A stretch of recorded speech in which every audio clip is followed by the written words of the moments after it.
Hey, welcome back to Common Mansplaining. I'm Eddie, that's Christian, and today we have a new guest. For those of you who watch the channel, you know that one of Christian's private crusades is to end all postmodernism on the planet. Well, I'm kidding. But no, we do. One of the things we do get into in this podcast is to discuss postmodernism and its effects on society today. sure, And to that end, we have a guest today. His name is Charlie, and Charlie is going to champion that postmodernism in a thesis that he's designed. So I'll give him a few moments to Charlie, if you want to introduce yourself, tell the audience, who you are, where you're from, and stuff like that, and then give us like a general overview of your thesis. Yeah, so I'm Charlie. I'm a junior in college. I am a performance major, so my instrument is tuba. I played C, F tuba, F horn sometimes. I sing, and just all kinds of stuff there. And I'm not really. I think I took like one moral philosophy class, and then just to get a little bit of general basis on where to stand. One more than me. Philosophical.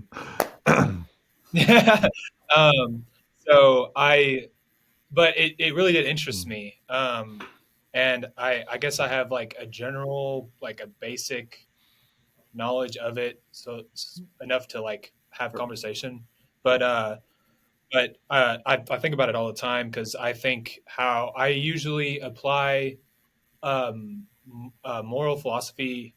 I like with my music background, I use what I learned musically, and of course, like what I've been taught, like morally, to influence the way I think about the world, the way I think about politics, everything, religion, even like all of that kind of just basically, it's I think more like relatively, if that makes sense, and it makes me like think about the like. I'm also like I go to a more I would say a more liberal college, and we yeah and there's a lot of I think good topics that we talk about there, and that also has somewhat of an influence, however you want to put that. Did you grow up in I mean to take your thunder, but did you grow up in a like progressive household as well? Oh no, okay. No, my dad is very conservative. I love him. He has this like moral code too. I think that he really needs to stand. He just stand by. And you grew up in Texas? He was raised more conservative. Yeah. Okay. Your family's there. Are they within an hour drive of where you're going to school? Or? It's okay. Everything is bigger in Texas, even the commute to yeah, Texas. Okay. Yeah. Awesome. So welcome aboard. And so we are not elites here, so you fit in. All right, I have a college education, but even as not being elites, we're still capable of deep thought and of intelligent analysis and thought. So we'll put the question to you, in your thinking and this philosophy. Why do you think or what do you think is the biggest social problem facing Western society, i.e., your Texas society that you live in right now? Well, I think what do we like individualism. So like I think we tend to. I think it's a big problem that I think is that we often turn to is we don't think about like worldwide, and we also don't think about even trying to create connections between people. And I think individualism is a big thing. You think it's Um, important for common people to think and worldwide? Okay. yeah, I think it's very important to because uh, we we often get in this own little like bubble, I think, uh, and that tends to um, make us uh, one-sided in our belief systems and tends to latch on to belief systems very strongly, and it makes us not open-minded to any new ideas. And I guess what what I what I really liked about college was the ability to uh, like bump heads with different ideas or like uh, things outside of what I've known. And a lot of the small town that I grew up in didn't really um, encourage outside thought, and that's one of the things that I don't All right. particularly But enjoy. to follow up, if But you think individualism or people not thinking globally is the biggest problem in your what you've encountered in either Western society or in among your yeah, your I mean, fellow there's a food lot of line other shoppers, problems, shall we but say? yeah, Um, what would you go ahead. say that how does your philosophy, um, how does it overcome that? How does it? Are we looking to change that? What's the goal with your philosophy and your approach? Well, I think well thinking I guess thinking morally, I think people need to realize that their belief system's not the only one. I mean, that's one thing that like there's people that think differently. There's people that and we need to be able to understand people that live different lives. They have different goals in mind, and this goes for everyone. Lesser And goals? uh, Can we rank them? Can we it, say, is it appropriate for us to say, okay, there are other cultures, there are other goals, there are yeah, other things, but and even though mine is not perfect, Western society is the best one that has emerged so far, and of the within Western society, Christianity is the best social cohesion uh, instrument for people to think collectively and overcome individualism that exists right now. Can we? Would you say that or agree to that thesis? I think saying I think saying Western society is the best kind of has this like proper there's a little bit of Well, propaganda tied to if that. I I mean, wasn't familiar, all right, uh, maybe because I just said that, so we could go down and have a conversation about how um, uh, Eastern, like Islamic Eastern um, systems are not as friendly or to individualism or right, to yeah, individual things. How Far East or Southeast Asian Indian things are not as open to individualism, or um, that we really have a mhm. framework to explore what you say, right?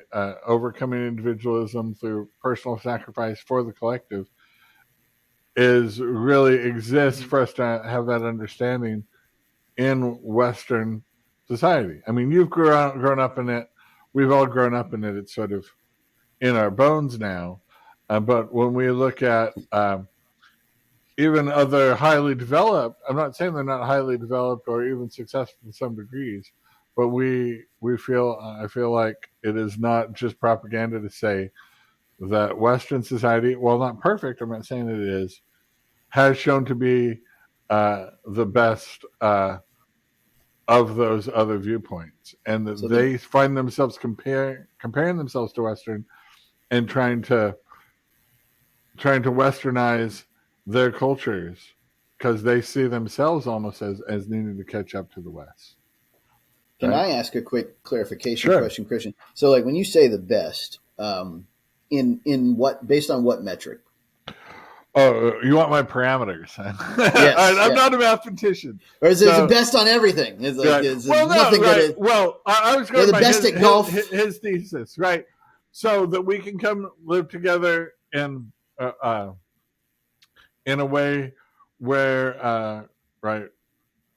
So it's based on Greek philosophy and obviously Judeo-Christian scripture and the philosophies within those religions, right? So this is a sort of a philosophical basis that is here where we value human life. Every human life is important. We respect people's individual human rights, but we live together in cities. So we realize we have to subjugate some of our personal um, wants and needs for collective gain, Mhm. And that then we have to um, have a shared we share those values with people enough so that um, when we express those sort of values, it's understood. It doesn't seem Mhm. foreign, right? I think that's the thing. Like That makes when we sense. express that every life means something, like people are like, okay, yeah, everybody, because that's Western now, but that didn't exist in Eastern philosophies before the West and before Christianity, right? The idea of abandoning children or abortion type of things are not taboo in non-Christian, non-Western societies to the degree that they are here, right? And there are other So, things, and violence or lying, especially to people who are not part of your tribe, are not as stigmatized in other cultures as well as they are in the West. What are you going to say, so, Eddie? well, so I was going to add, I guess, so to kind of kick it back over to Charlie. So, I guess what you're saying, Christian, is that your values are sacrifice for the collective good and valuing human life. Which, I mean, I think that one's probably close to universal, although there are variants. But sacrificing for the collective good may not actually be on Charlie's list. I mean, it may be. It's a little bit confusing. So Well, he talked maybe about Charlie, individualism, and I was reading his right? thesis a little bit. So it seemed like, um, right, that you felt that being too individualistic was a problem that we need to overcome, right? Um, I think there's another. There's Okay. more to it than just individualism. I think there's this new idea of like the West tends to grapple onto is that we need more and more and Yes. more Oh, with sorry. Materialism. oh yes I don't know. I feel like yeah Soviets and some of the Eastern philosophies are very materialistic either as Yeah, well. but They're they can't. very They can't. They can't match me. I'm. right. I'm going to be rich. And I mean I've been in poor areas where the people are still very materialistic because they're thinking about what they don't have. And I grew up in Los Angeles where people are very materialistic about what they do have, right? And driving Porsches and wanting to have a certain image, projecting a certain image, wanting to be seen as one of the elites, one of the things like that.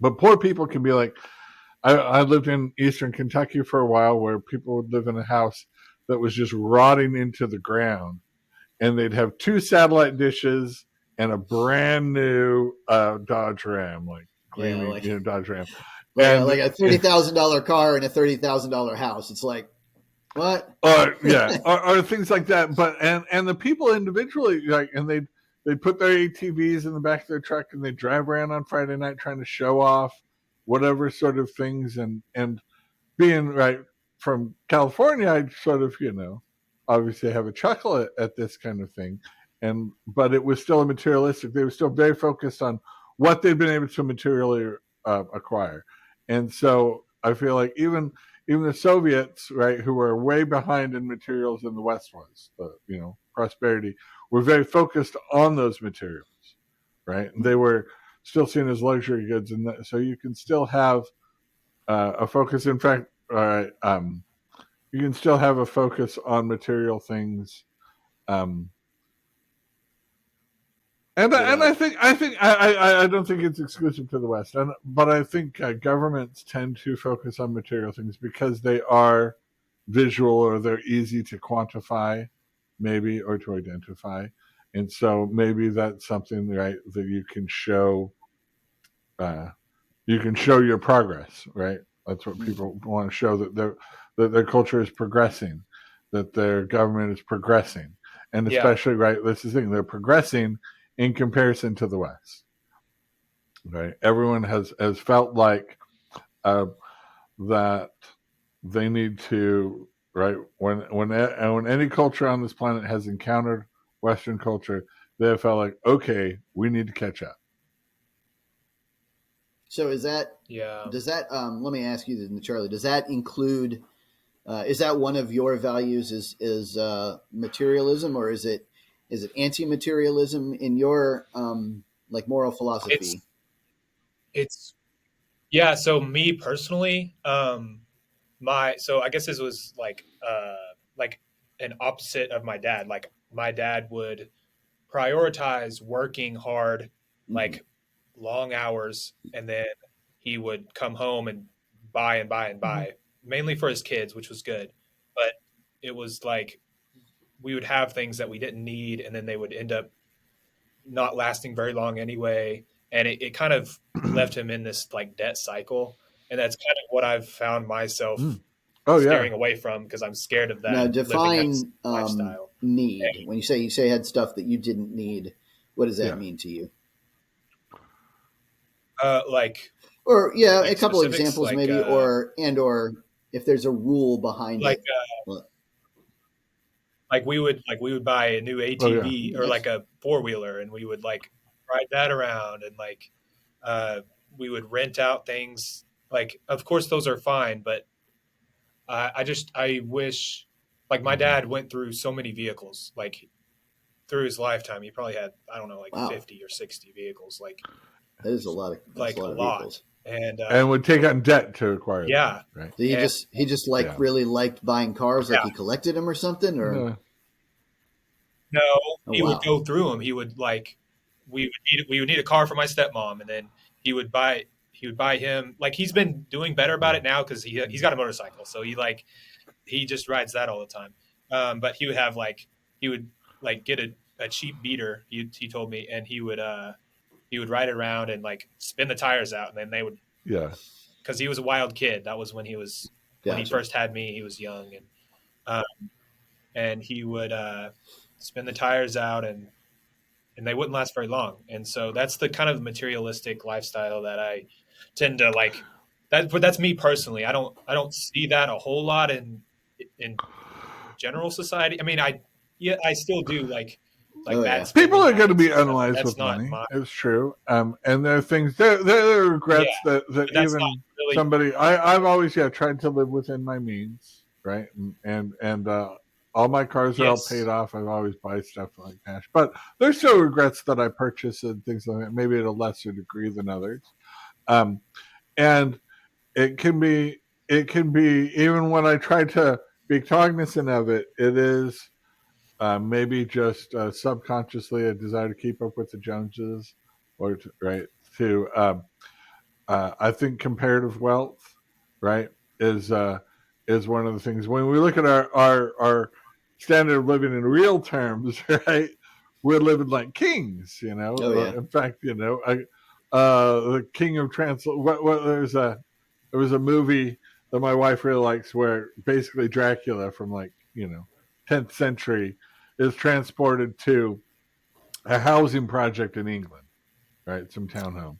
But he's like, it's Vampire in still, Brooklyn, it's more luxurious than any place he ever lived, right? It's got right? indoor heating and air, carpeted or tiled floors, indoor Toothbrush. plumbing, indoor electric, right? A kitchen, that kind of thing. Windows, glass that actually like keep out the air, kind of thing. And he's like, if I lived here, this is so nice. I would never leave. And it's like this dumpy public housing in England, right?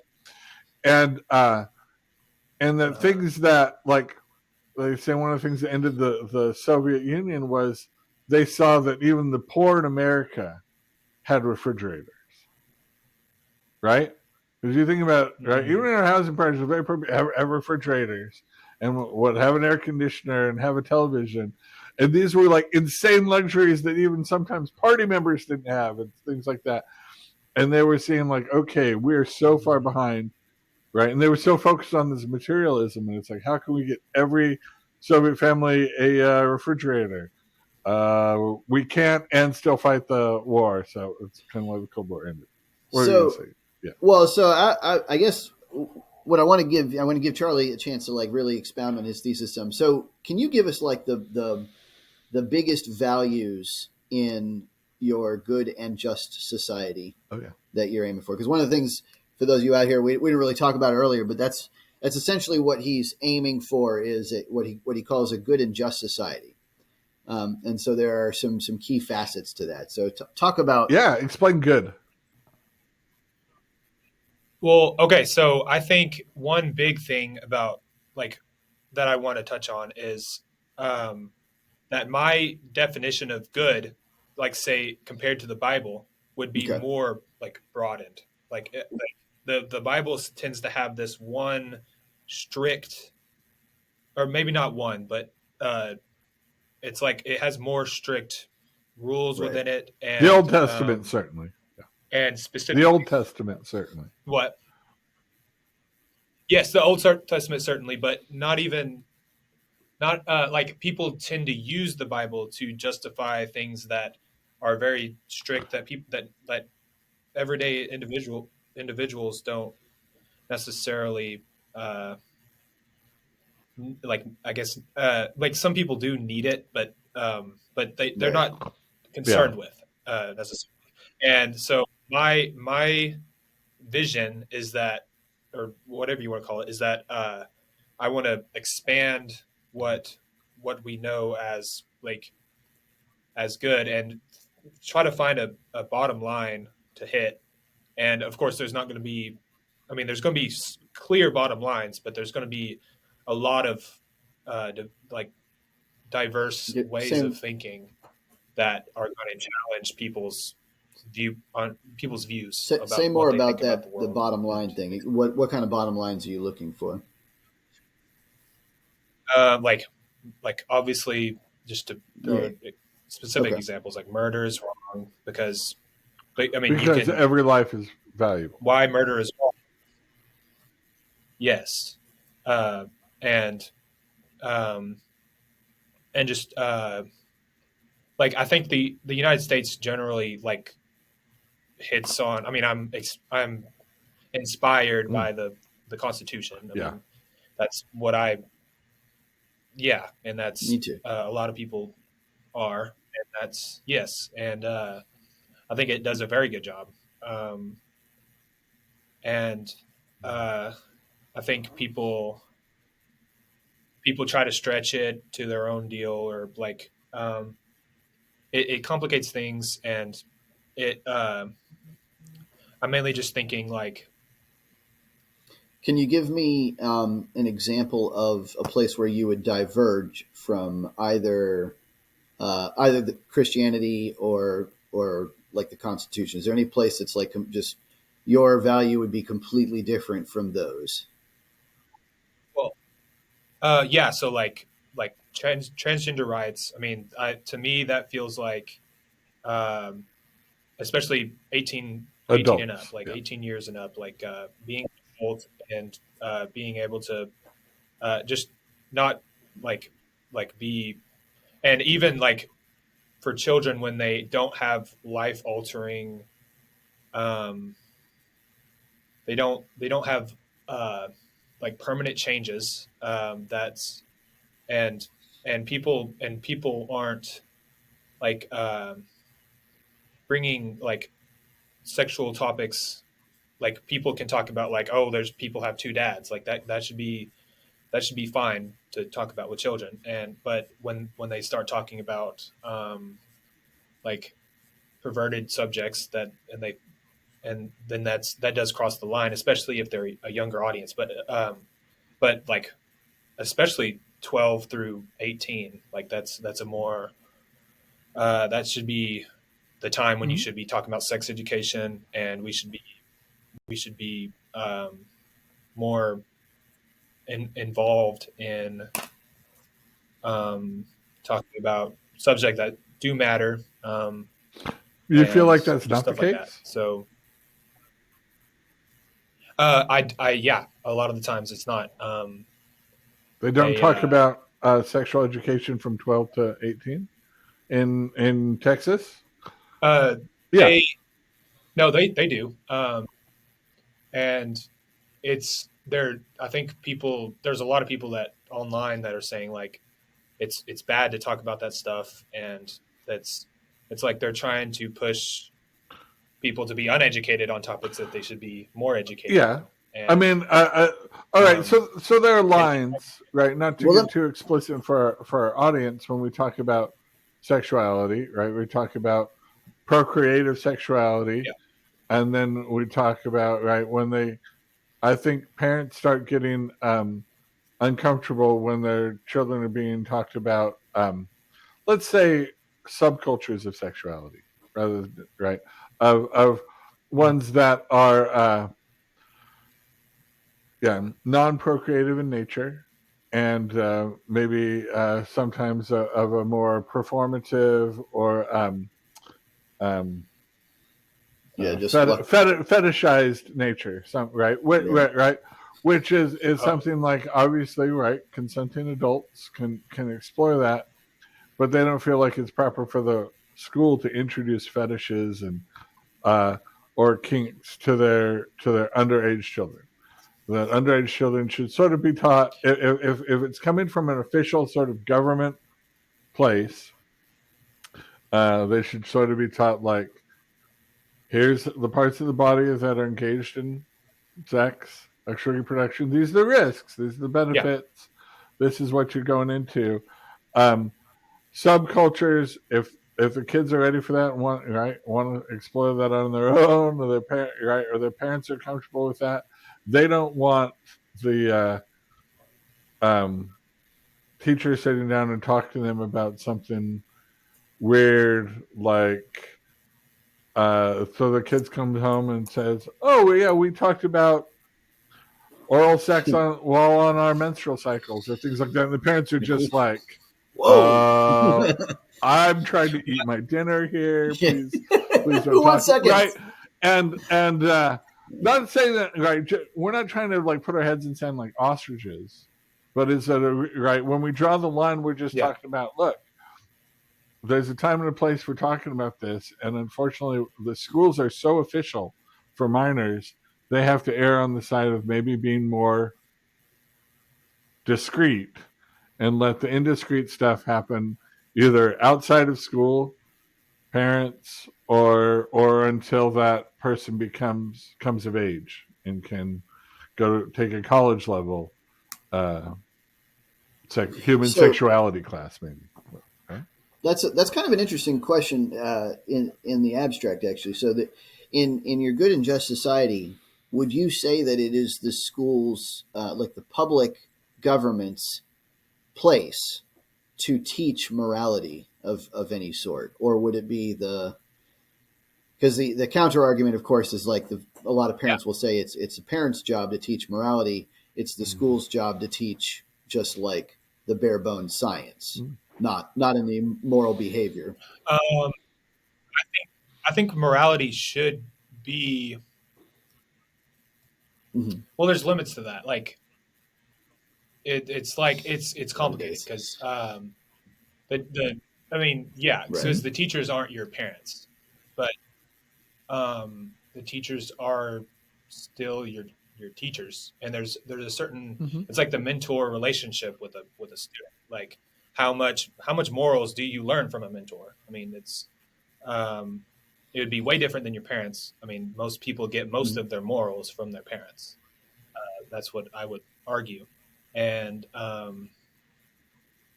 it's hard. I mean, I'm not. I mean, I'm going to be involved in education. I mean, I'm not going to be an administrator, probably. Just as a ground rule, would you agree that minor teen unwanted pregnancy is a social problem.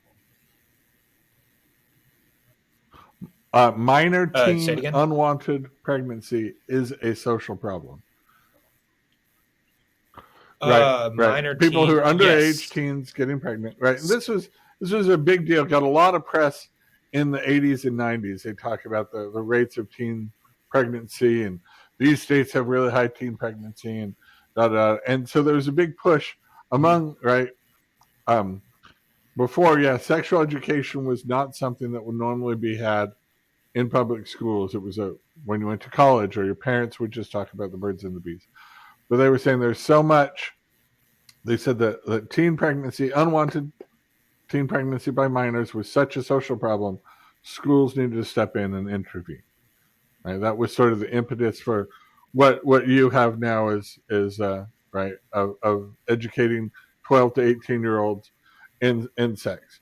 But their drive, their sort of moralism was, please don't have sex because we want to. Their goal was to reduce the number of minor teens getting pregnant. Right? Is that a moralizing right? Officially, and the official position of the school of the government was, here's what sex is. Please don't do it until you're an adult, because it is currently a social problem how many underage girls are getting pregnant. Right? Would you say that's inappropriate moralizing, or in a good society, or because their end was to reduce a social problem, it's acceptable? That was good. That was a very good thing by the government, and that should be. We should be teaching people about the dangers.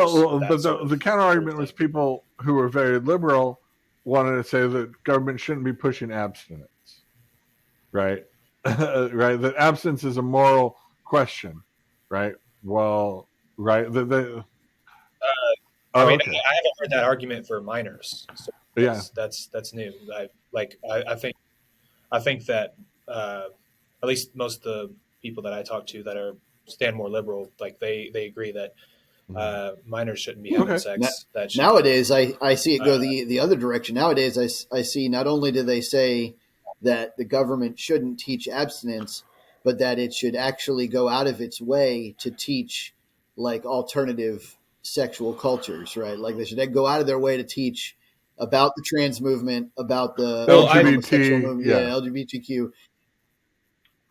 Well, I think a big part of that is the trans community often is put into a sexual light, and I don't think that's the case, if that makes sense. This is more of like trans people act a certain way, so they put grouped in with the, like they'll say like, oh, they're in the community, they're gay, bi, whatever, and they're lumped in and they're treated as like whatever their arguments are is to be sexual, and that's certainly not, that's not for all the of them. case. That's definitely maybe not even. I don't know what percentages.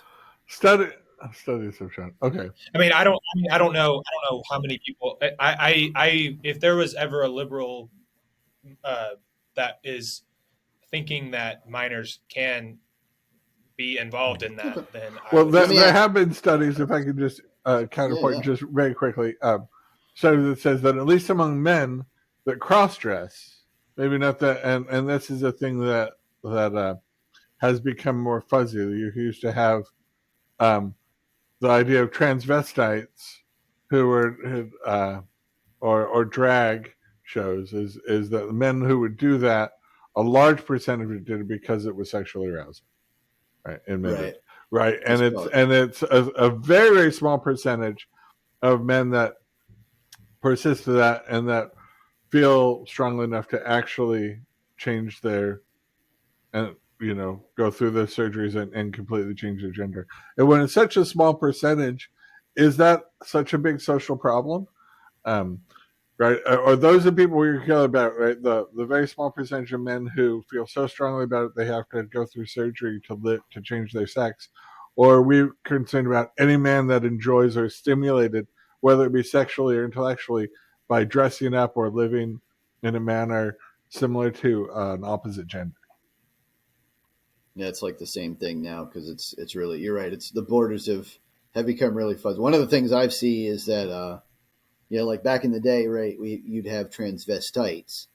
That wasn't the same thing as a transgendered person, Yes. right? Like that was those were people who liked no, and now that doesn't to say that some of them weren't also transgendered. They may have been, but like the people who actually have gender dysphoria, who actually feel like they're a different gender trapped in a different sex's body, like that's a very small. Used to be a very small percentage of people. Now it's kind of hard to tell because they're all put in the same group, and so like I don't know any off the top of my head of any public transvestite that doesn't also identify as transgender.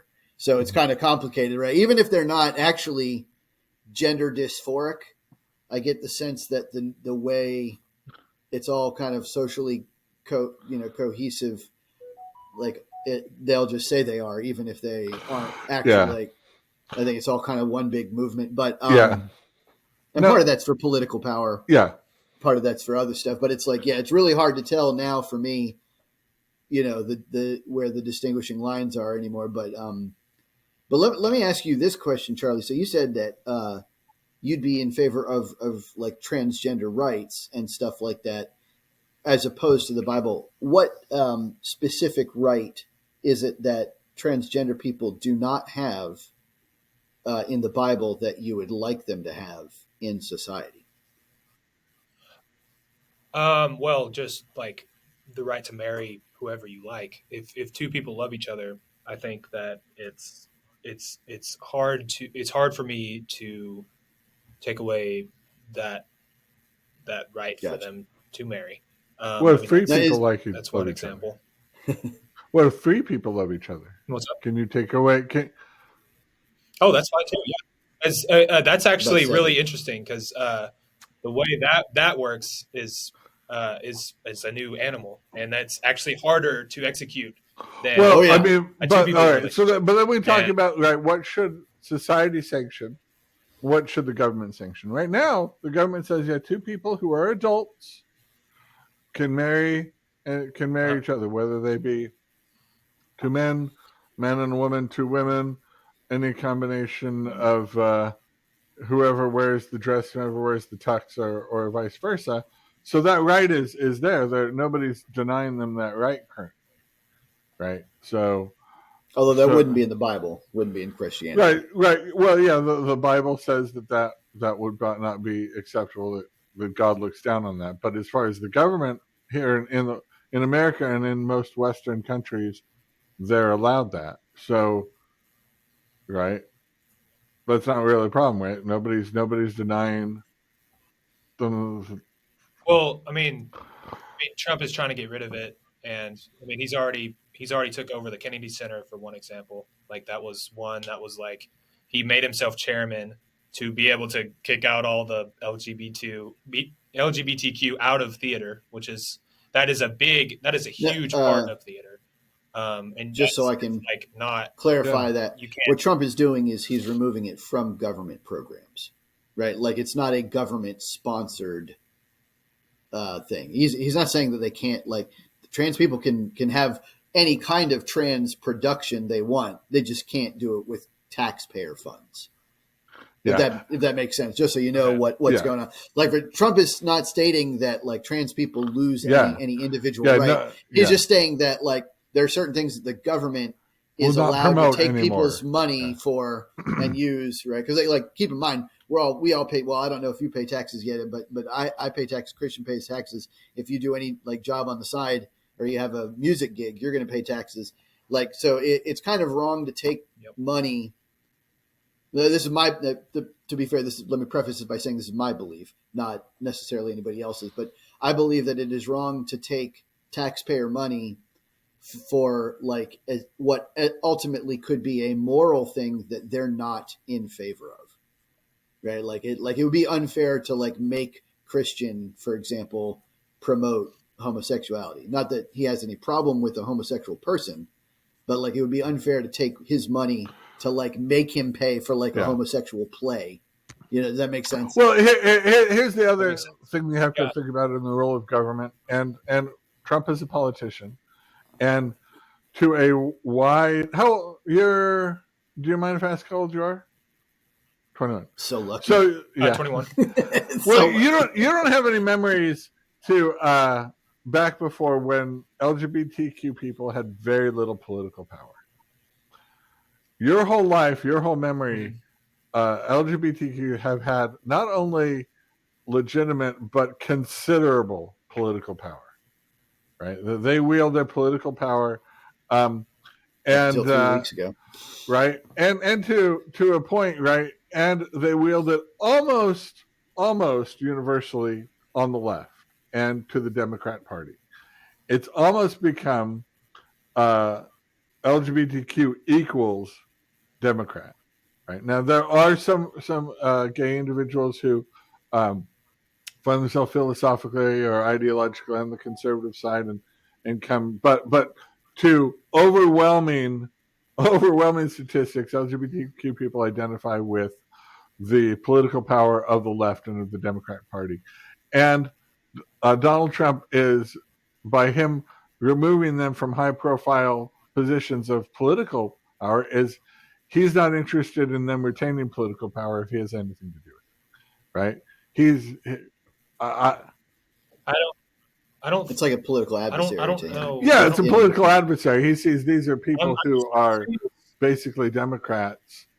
Right. Why I should, now that I'm in a position, I should promote people that are not necessarily because they're not LGBTQ, but they're more my allies, and these people were not my allies, right? So it could be just as bald-faced as politics. I'm more curious about, because you said that in the past LGBTQ has no, they had less power. Far in less. the 70s, 60s, 70s, and 80s. The 90s, right after the AIDS came out, was probably the lowest point of the gay or LGBTQ political power, right? And there was, and they had to rebuild it up, and there was a lot of stuff happened. But in the 21st century, right, George Bush, being a Republican, he was the first who wasn't going to sort of repress LGBTQ stuff, because previous Republicans had seen them as part of the left, right? And we're not interested in promoting LGBTQ because they were seen as ideologically part of the enemy, right? The other political party. But George Bush said, no, I'm not going to discriminate against people. He was very sort of pro even-handed towards gays. And then the Obama years followed that after, who was very right. Who came out accidentally, but we knew it was everybody knew it was his policy of being pro-gay marriage, right? Yeah. And then from then the LGBTQ power sort of openly took off. And under the Biden administration, they were drunk on that power. Biden wasn't checking anything. They could do whatever they wanted in his administration. Did you know that Obama actually wasn't at first? He actually spoke out against gay marriage in the beginning, but then I think to your point, when the LGBTQ movement gained a certain critical mass of political power, it became politically disadvantageous for him to ignore that group anymore. It got to the point where he basically had to start capitulating to that group just to retain his political power. He needed power, especially within to win primaries and for fundraising. They're very wealthy. They have a lot of power, and so they have a lot of a lot of influence on who becomes the candidates for the Democratic Party. So they're rather than being ignored, they're catered to. They become a protected class. You can't criticize them, right? You can't, right? You're slapped with homophobia, hate speech, all kinds of things like that. And right, and these are new things. You didn't, grow up, right? Earlier generations started about 2012, right. 2013. So Trump is really right. He's a disruptor. He's trying to check a lot of different political powers, and he's come up as him personally, letting gay individuals do whatever they want and be very sort of personally understanding of gay individuals. but then opposed to gays as a block or as a political entity, right? You understand the difference? Like we talk about, I lots of friends who I'd have in my home, and I'd help them move. I'd do anything for them who's gay. I don't care, right? But when it comes to LGBTQ, like abstractly or right on a block, I'm opposed to that and opposed to their political power and the expansion of their political power, right? So that's more Trump's guidelines too. Is like personally he doesn't have a problem with it, but he opposes them politically. Yeah, like in a similar vein, Trump isn't about to hire Kamala Harris in the for political office either. You know what I mean? Like he's not going to help out. Not that he has a personal problem with Harris directly. Like he probably talked to her. And he joked around with Obama at the funerals and stuff like that. But he's not putting Obama in his administration. Yeah, he wouldn't put him on the Kennedy Center honors too. Right? He's going to put people that are more his people, right? And I think people are sort of have a tendency to see anything that they do that's bad for LGBTQ rather than, or bad for blacks too, because blacks were seen for a long time as, right, that they vote in really high percentages for the Democratic Party, that removing blacks and putting in Republicans who tended to be less black, shall we say, was racist when it was just, no, this is just a transferring of a political, by a political person with people that are more politically in line with him. And you would see, right, if a Democrat was elected, all those LGBTQ people come back, and they might virtue signal, and it's because that Trump was a homophobe, but that it's not. It's because they were Democrats, and now they're bringing in Democrats. So we have to sort of see through that a little bit. It's the game. Yeah, it's the game. So trans rights. I mean, are definitely important to you. I can see how that would be different than what's in Christianity, not much different than what's in America. Although things are changing so rapidly nowadays that it's hard to keep up. But what are the primary? We talked about this a little bit earlier, but basically, I wanted to just go over the primary values that I've seen so far from what we've discussed in your Good and Just Society. It seems like the promotion of the collective happiness is like your primary value. Is that fair to characterize? Yeah. I think like one thing, like it gets complicated because like being alive is good, and we need to living. prioritize that high. Yes. And a lot of issues could be solved, like, but like say like if we had the choice between living and suffering or dying, I mean, we would probably pick living, and we would definitely pick living. You think living to be or not to be? That is the question. With the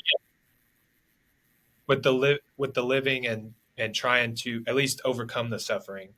But there's I guess one thing that I think about a lot is there's this one quote. I don't know what the quote is. I don't know who it was by. It was basically the idea was we should not be living to be huddled in our basements, scared of nuclear bombs, and because that's not truly living. And we should be out, like living and appreciating life. And I think a lot of people, like, we definitely shouldn't be like social distancing all the time and stuck in our houses. And fear shouldn't be our overriding principle. In the West. No, I agree. Definitely. So to be able to live and live fully, but in such a way that brings us happiness. And if that is the primary value, one of the questions I had for you is, if there's a situation where you're ever called to choose between, say, the collective happiness, the collective like living in fulfillment and something else, like, for example, human life. Like one issue that we kind of discussed a little bit was like the situation of abortion, right? On the one hand, we've got somebody wants to be happy, right? Somebody wants better finances, better social status, better freedom, better, their life choices open up a lot when they don't have to worry about a child, but raising a child. But on the other hand, we have the value of human life, which is also important. How do you select which of those is more important? Well, abortion is weird because 92% happen within the first 3 weeks in sort the of West, pregnancy. Yeah, that's closer to about 85%. It happens in the first trimester. Is the stat, yeah. But yeah, it definitely happens predominantly like early, and of course you have to remember that most women don't even know that they're pregnant for the first 2 weeks ish. So that's still pretty good. Like they're still doing it in like a window, but yeah. So it's weird, but because I still haven't, like, I'm split on abortion because I don't know if it's living or not. And that's Can I settle that for you? It's living. You have to come down on whether or not you feel like women should have the right to kill, but it's living. Here's just so I can toss you a bone, because I want to give you the most. This is called steel manning. I want to give you the most charitable version of the pro-choice argument, right? So it's basically scientific consensus that it is a live human being. That was for example, they did a study in the University of Chicago that surveyed over 5,000 biologists. And biologists, of course, as you recall, is the study of life.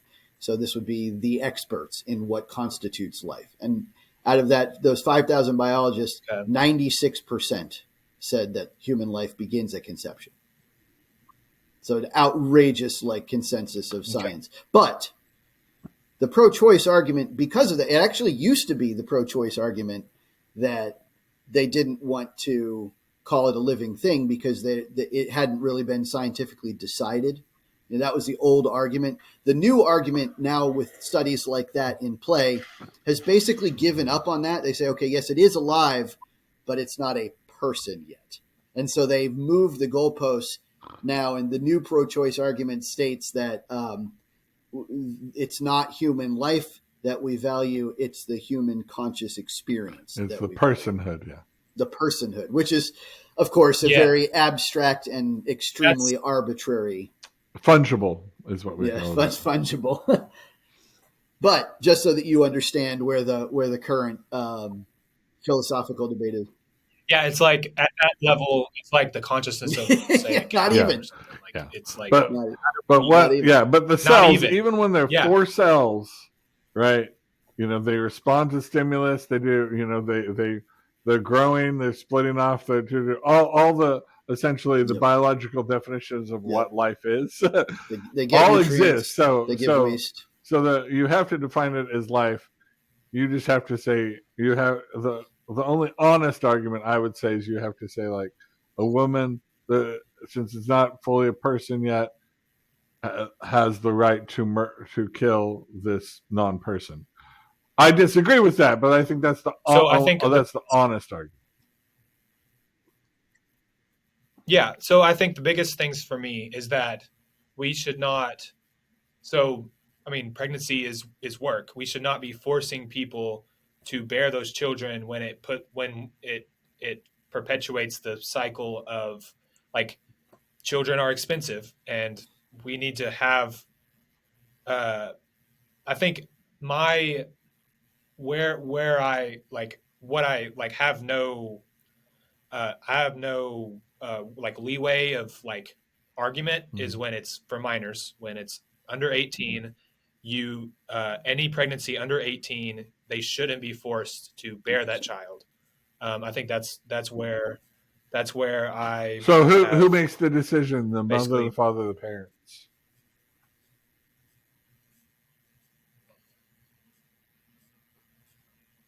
Oh, the doctor. So say she's healthy, right? I think Healthy 16-year-old, 17-year-old girl, pregnant, no problem with it. not about Who that, gets be to honest. make the choice? Because normally, right, that legally, right, parents can be put in jail. They're held accountable for their children. That they're responsible at the end of the day. The buck stops with the parents when you're under 18. They make the decision. Obviously, in the West, we value human individual freedoms, and so the idea is, of forcing anybody to do anything, um, but but it's generally seen as if she was forced, and the sexual experience that created the life, she's given every opportunity to terminate that pregnancy with no stigmas or uh, Right. In print court general, if quotes, it's right? Well, this is if with this, what normally happens when children need medical care? I think that should also apply so to this instance. yeah, it's complicated, and the Like, reason why this one, of course, is so particularly complicated. We can maybe move on to a different example Yeah. to kind of parse my question, but one of the reasons that this is really, really, really complicated is because obviously, in the balance of human rights, no matter whether you're a child or a parent or whatever, or a minor or an adult, there's an extra life in the balance, and that's what makes it so outrageous. Yeah. A life, furthermore, who is unlike most human beings, thoroughly and completely innocent, has had no wrongdoing in the Yeah. chain of events that's led up to its existence. Right? Yeah. Like the baby, the unborn child has. There's nothing it could have done to fix the situation. No, we're But not also, a unique. Oh, sorry, go on, Eddie. well, so the other thing that lost my train of thought a little bit, but the one of the other things that complicates the situation is that in the West, while we do prize personal freedoms, another thing we at least used to prize, which we maybe don't so much anymore, is to encourage human beings to live with the results and consequences of their actions, right? And so there used to be a game where, well, if I walked into a lion's den and kicked a lion in the forehead, I had no right to then protest when the lion wanted to eat me, right? And if I go out and I have sex, I have already I mean, I don't know a woman that doesn't Consensual, understand that this is a possibility, right? Like they definitely are aware that if they have consensual sex, there is a potential for getting pregnant. So then one of the games here is, and then again, of course, this makes it very, very complicated, is like, now she's like, wait, I didn't agree to all this. I'm like, actually, yeah, Well, you did. Well, yeah. Well, there's a lot of things to that. So, pregnancy, what is it? Like, what's the word? Yeah. Prevention. Pregnancy Of course. prevention is not 100%. Like, it's break, whatever. The Right. birth control, Which is why they know I mean, that having sex means I can get pregnant. Not necessarily will, but I can. yes, yeah. And then also, whenever someone is raped, that Right. is And so that's what Chris was talking That's about. what I was saying. If somebody, Chris is saying if is and I even my position, although that's a person C. That's a person C that's involved. Yeah. That is forcing Right. the child. Now here's Yes.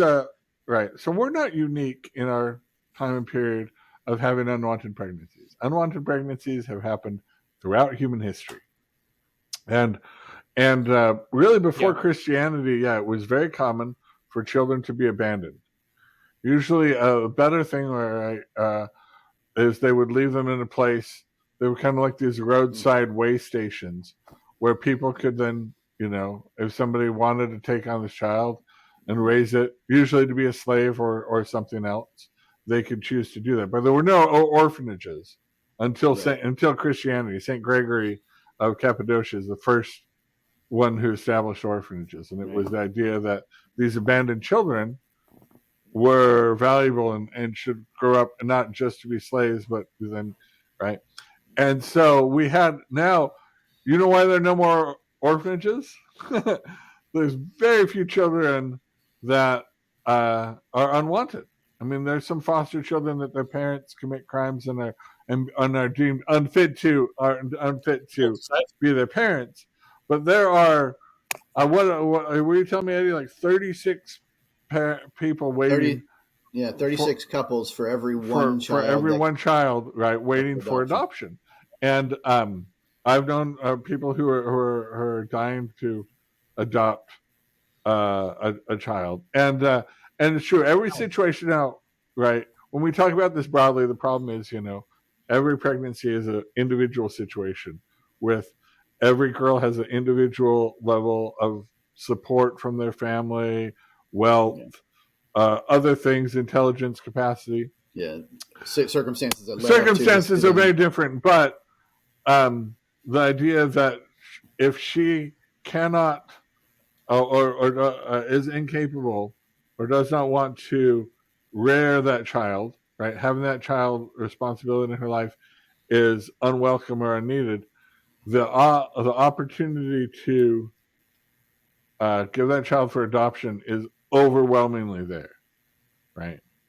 And so, but that's a moralizing where it's like the government can't push that, or nobody can encourage them to do that because, like you say, because pregnancy is hard and painful and work and why do we got now? Here's one of the other stats is not so much in the West, but still in the West, but in Eastern countries where the sex of the child is known, overwhelmingly the numbers skew like we're talking 80% to 20%. Female babies are aborted when the sex of the child is known, and that if somebody's on the fence about a child and they find out it's a boy, they keep it.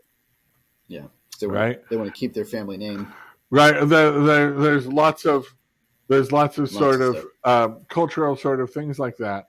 Obviously, that's not our values in the West. That we would say a girl's life is every bit as valuable as a boy's life, and just having that information should not change whether or not you want the baby, or not you want the pregnancy or not.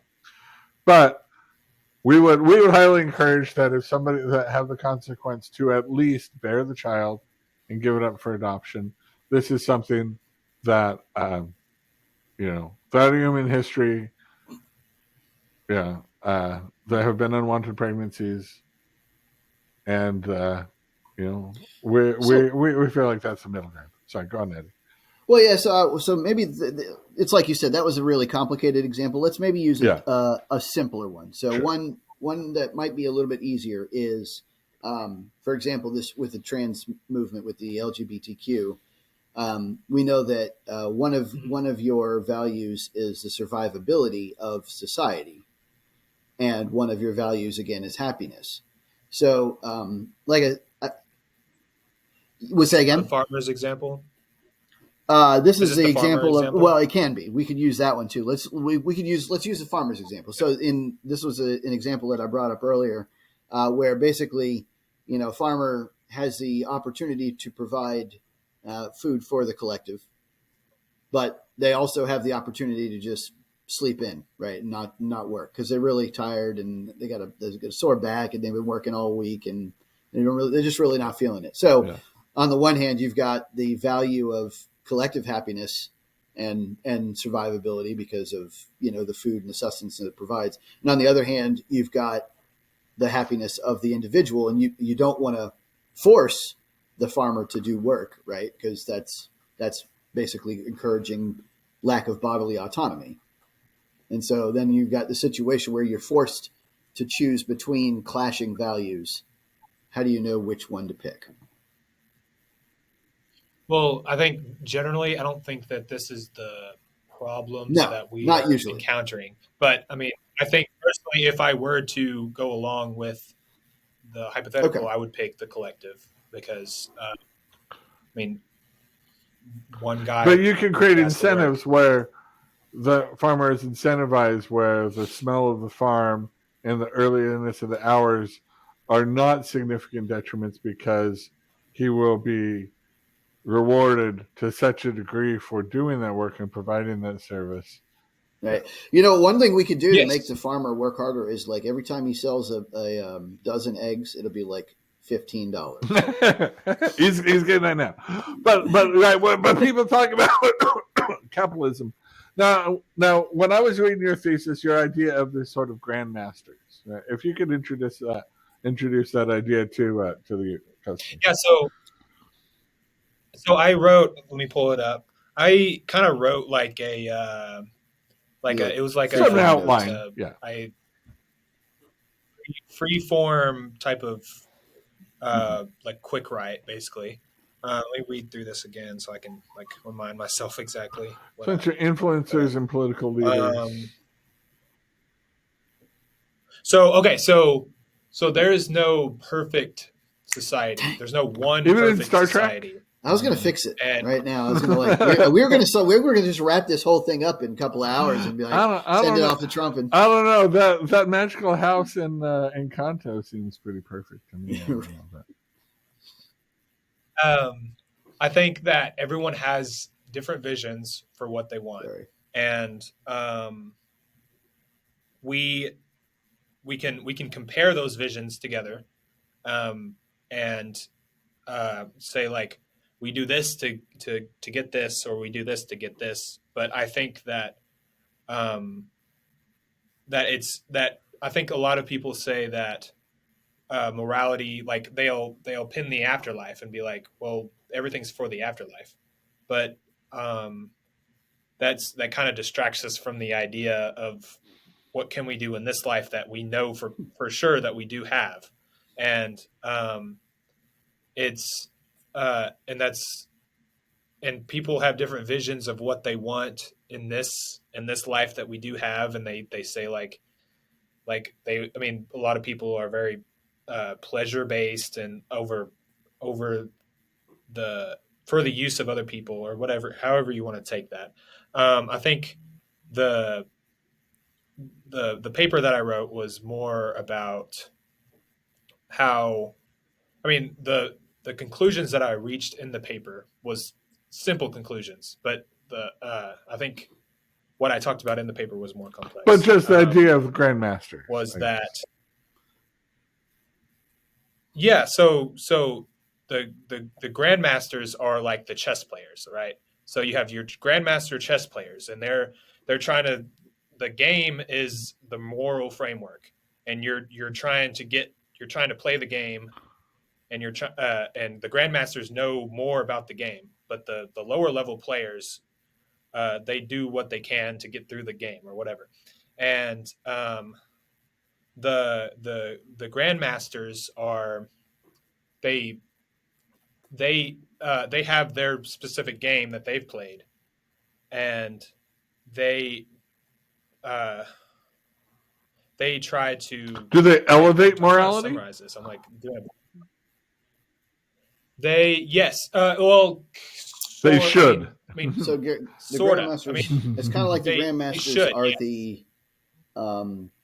the skilled arbiters of morality. They're basically the ones that understand what best leads to the collective good of society. They're the ones that Is it that they understand it, or they're the ones with the power and sometimes the status? Oh, power. Sometimes, yes. Yeah, power has a big. So is their role is the grand? So I guess what I got from your notes is it seemed like what you're hoping for is in your good and just society. As you reach a better and more just society, these grandmasters will be more apt to be cognizant of their influence on society, which will make them more and more likely to be productive toward the common good. One thing in the paper that I described was that one grandmaster will see on the other side of the aisle and see that some 500 rated player, which is terrible at the game, this is probably like a murderer or something, I don't know. He ascribes that for that ideology. So like, say like on the right, they'll pinpoint someone on the left who's like crazy or something, and inflate it to represent all of the left, and then the left grandmasters will point to the right and show someone like probably a Nazi or something, I don't know, and be like, and hyper focus on that, and not see the general like ideas within each framework. And I think they are very different because they have different ideas for different things. I just think that's why I so champion on uh, not being limited in our scope, and always learning, always expanding our knowledge, and getting more ideas about the whole picture. Maybe maybe try to learn what people are trying to get out of people, or maybe not out of people, but what's the visions that people have for society. What are the hopes for the future? Because there is no future to compare to. I mean, besides what are Right. ideas in our head. I mean, and there. That's kind of the topic that I hit on in that paper. Are you familiar with the general principle of the idea of the philosopher kings from Plato's Republic? Have you ever read? Okay, so Plato's Republic. No. Should read it when they talk about their ideal society. That's the whole thing. It's a conversation throughout a day of Plato and a bunch of other people contemplating what a perfect or utopian society would be. And he talks about like dissolving the family and all these things. And everyone's like, yeah. And then eventually he settles on a podcast just like ours. Yeah. But his most controversial idea that everybody freaks out over is when Socrates says that the in society will have different tiers, but the philosophers will reign as kings. And the philosophers to him was right. And we're thinking of a society that has a lot of people that can't read, right? Aren't but the philosophers are people that see the world as it is, right? He likened it to the cave. You've heard of the cave analogy, that humanity is living in a cave, and there's a fire, and there are different shapes that they're projecting onto a wall, and of animals, and we think, oh, that's a giraffe, but it's really just a shadow shape of a giraffe. The philosophers, when it goes outside the cave, actually sees a real giraffe, sees things as they really are, and comes back and tells society, how things really are, and how ideally leads them. But not everyone can be philosophical. So obviously, one of the problems is right, our differences now, right? Literacy is widely had in the West, right?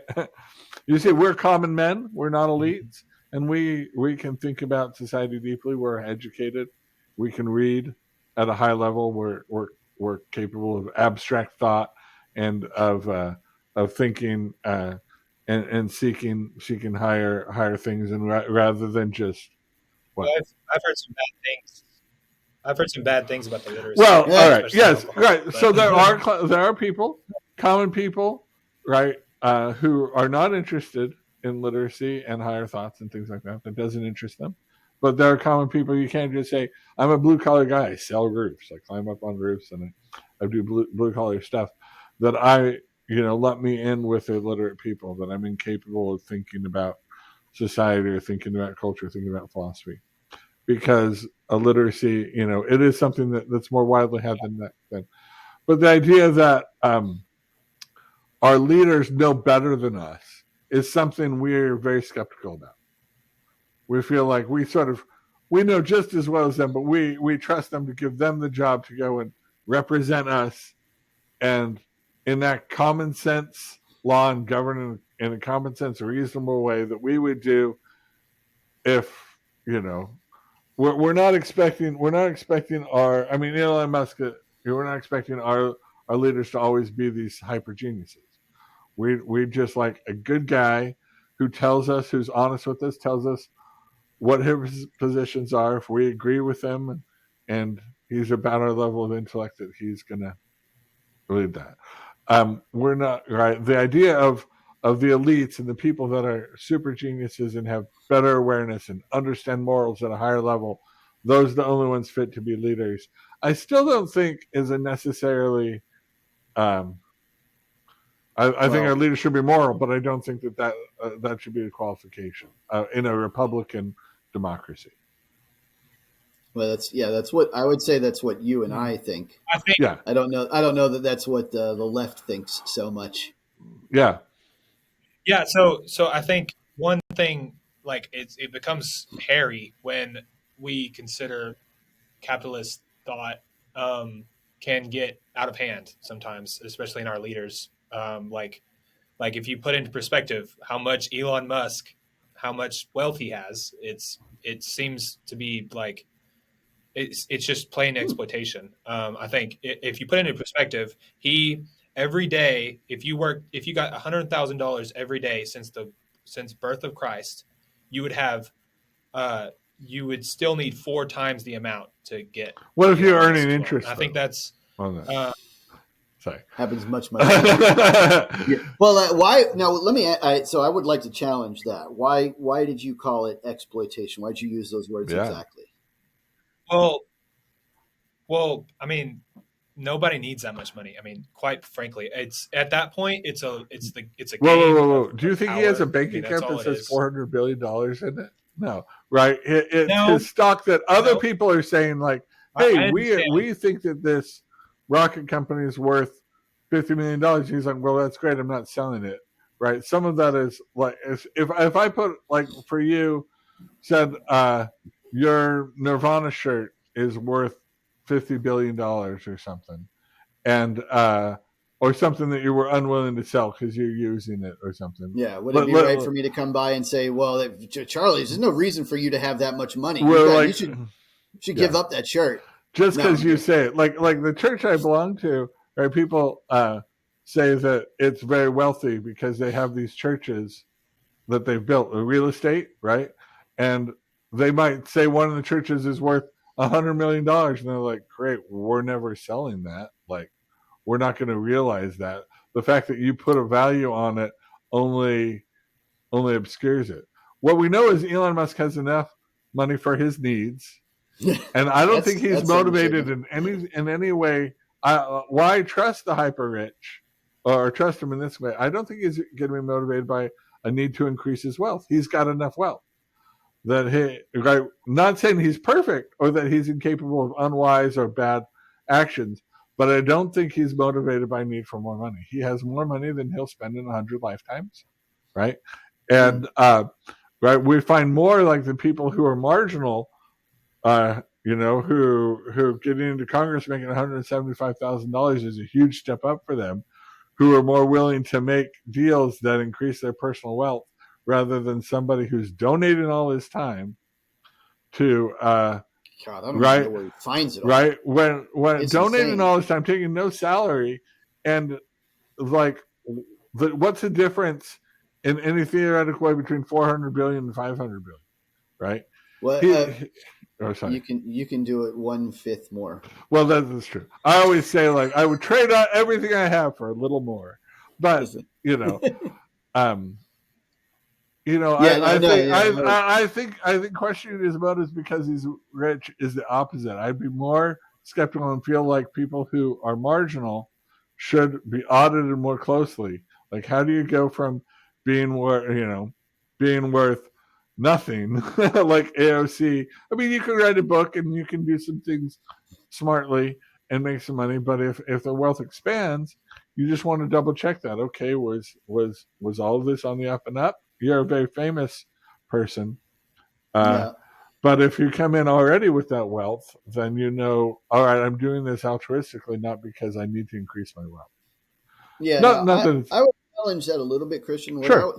Here's what I'd say. I think you're right that making more money isn't exactly Elon Musk's goal, but I think he would still accidentally do it all the time just because for someone that's so hyper intelligent, like, I don't think he has the ability to fail in the financial market. I mean, like, literally, he's never had a unsuccessful business. Like, if he's line item, he thinks he's like, oh, this would be bad for one of my businesses. He'll skip over it. I don't think he can make that kind of mistake, unfortunately. Like, I'm not saying he'd go out to like try to game the system or anything, because I don't think that's his play.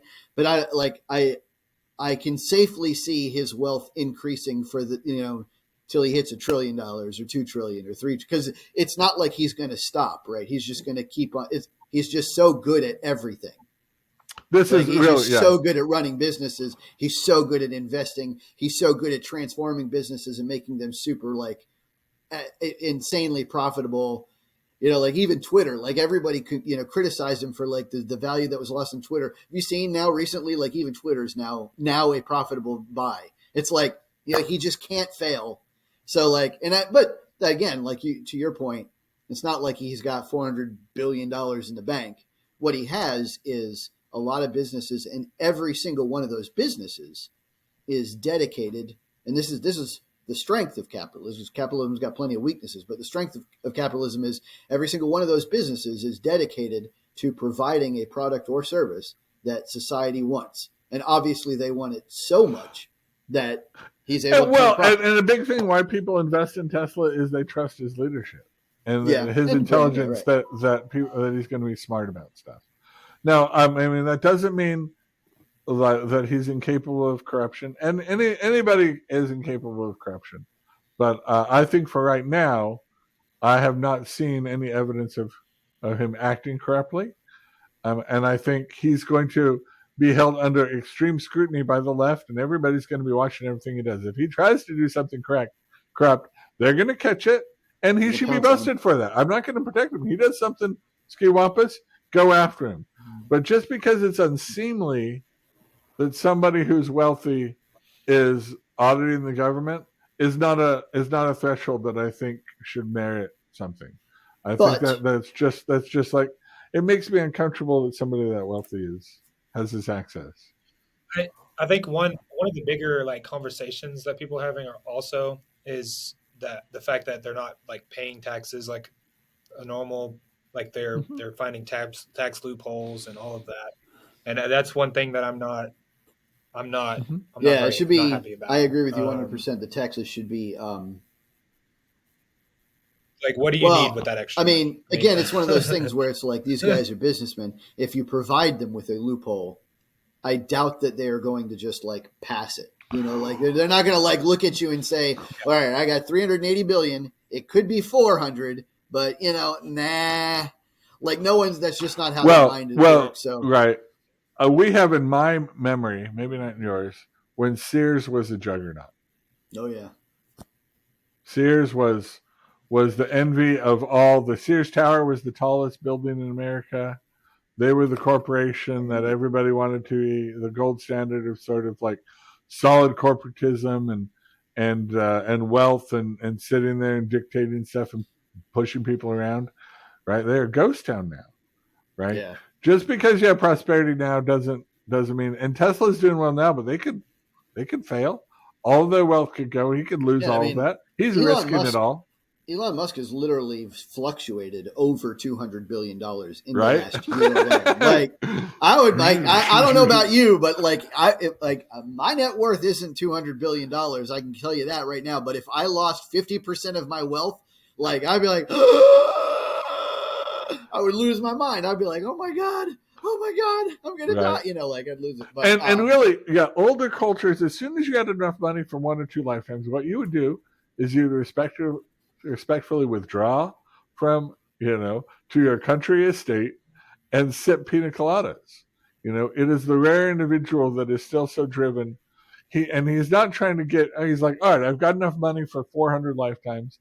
I'm going to try to get enough money for 800 lifetimes. No, he wants to see his businesses and his endeavors succeed. And he sees that, maybe he can have a positive impact towards, we're not having a perfect society, but a less corrupt financial government that wastes a little bit less money is, I think, a net good. We'll see where it leads. It's not automatically going to solve all our problems, but it's definitely is not inappropriate. Well, let me ask you this. So, all right, because I think this may be touching on a different value of your good and just society. Then maybe is it such that being rich is a negative thing? Like, is being rich just like being rich? Is that bad? Is that like a moral? Well, penalty? I think at this level, I question how much of it. Well, never mind. Like, If he has, okay, so I mean, if you can provide examples of him actually like putting back into the society, besides him growing his own business for what, some like His that's stockholder. well, then so. To maybe I be would fair, do though, more to be fair, though, understand that hold on, no. Be stockholders. fair. That's not. Sorry. To be fair, That's just understand that helping in a everyone. capitalist society, that is how you give back, right? That's how you do it. As a matter of fact, like that's the whole premise behind the. I know maybe you're not a capitalist, right? So that's fine, but understand that's how you do it, right? So like if I'm a capitalist, like if let's say I'm Elon Musk, right, and I want to give back to society, what I do is I create a product that society will benefit from, and then I give society the opportunity to access that product. That is how. So, for example, Elon Musk has single-handedly revolutionized the electric car green energy business. So, if, for example, you think Uh-huh. clean energy is a good thing, Elon Musk has given to society. Elon Musk has single-handedly revolutionized the space exploration business. So, if, for example, you think that being a multiplanetary species improves the survivability of the species, and it does, because that means now if an asteroid hits, we've got 2 planets to hit, 2 targets instead of just one, then again, Elon Musk has given to society. Now, above and beyond that, every billionaire that you've ever met has an outrageous like charity donation list that they give to, and of course Elon Musk has done all that too. But like it almost doesn't even it's almost not even worth mentioning it because like a lot of that is a tax game also. So it's like these guys they're all going to do what they do, but in the most profitable and Because they have intelligent way. advisors, yeah. That Right. They the know how to do it professionals. in the best way. They're doing pros. And but you know, largely I think in America we don't resent somebody their wealth if they gain it honestly. If he gained it dishonestly through corruption, then it should be investigated and he should be charged for that and suffer that. He hasn't, right? But Largely he's been I wanted audited to go. and closely. And I think So yeah, in like the absence of corruption we should give him a chance to operate. I definitely think we should give him a chance, but I wanted to focus on Okay. the good and just society part of this. So Oh, sure. is it specifically a bad thing So to have more than you need so in your society? so I wanted to I wanted to hit on Yeah, like an idea that I just had. So like I don't know if any of yeah, you played Minecraft, for example. Like me and my brothers and his friends will all play this realm, and we'll create this our own little society within our group. And then this one guy would go out and make this huge cow farm, and then he would and then as soon as he upped the prices to where everyone had to buy from him, sure. it made everyone mad at him. And I don't, and that's not necessarily a moral that we should hold for that society, but at the same time, it's like how much. I mean, people just like. I mean, it could be. I don't know. It's it's just a capitalist way of thinking that I think that we should be a little bit more Well, so careful what's of. the I don't know. alternative? I mean, I have no, ultimately there's no ground morals to hit there, but at the same time, it's like I mean, I can dislike the guy, you know, like Well, yeah, these I mean people. anybody can dislike Yeah, anybody. No, this is in my yeah, personal moral philosophy. I am a firm believer that one should never proactively dislike without good cause. Now that isn't your society, but that's in my personal moral philosophy. I think you need a reason, a concrete, visible, decisive reason to It's because actively he's dislike. politically well, the opposite of reasoning. you, or you dislike him for political reasons. Oh. No.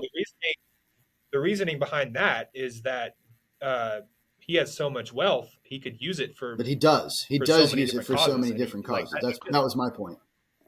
but the cause that you've provided is that it's all for him. It's all like benefit. It's all benefits the people that are around him, I want the to people that pay into I want to him, be and then it's like absolutely clear it's that only I'm not making any like that we're not missing each other and passing each other at night. the way that he gives also benefits him. It's a double effect, but it's not that he doesn't give, right? I want to be very clear that he gives a ton. And not only does he give a ton that also earns him money, he also gives a ton to just flat out charities, like just billions and billions of dollars a year. As well as political just the last year, I think he donated like $300 million to various charities and stuff. So now, how do you feel about George Soros? Okay. I don't know. So he's a billionaire. Why? He's a billionaire on the left who supports the left-wing causes. George Soros, Soros. Okay.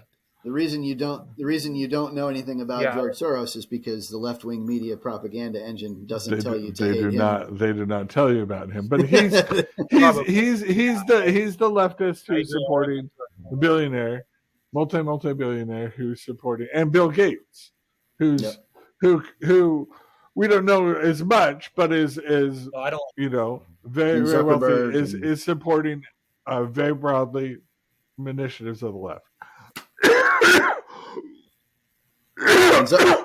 Zuckerberg too, until recently. Although Zuckerberg's kind of in the middle now, he's kind of Zuckerberg and Bezos and even Cook, Apple, and Google are moving to the middle.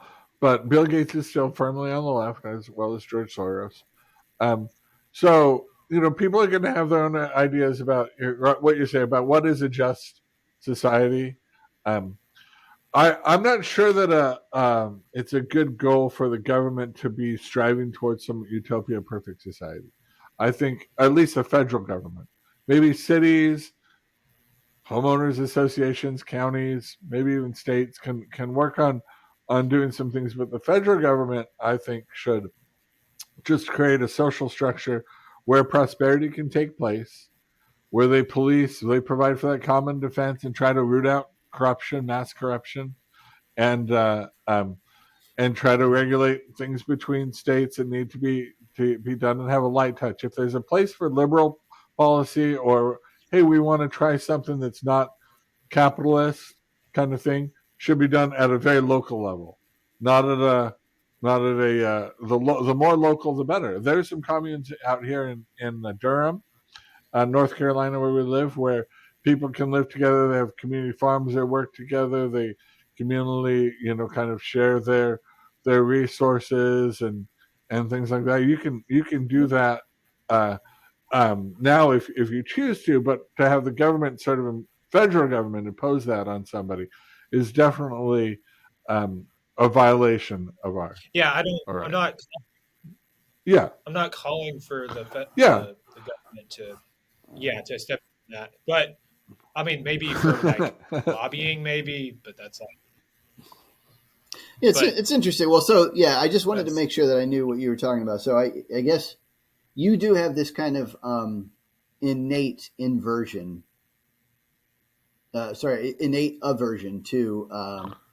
to just wealth in general. Like massive wealth is a free market. And I think some of that, I'm not sure. I'm trying to determine, and this is the hard part. I'm trying to determine if that's actually a tenet of your thesis, or if it's just a habit that you've picked up over time because you are. That's probably just my personal. Animus.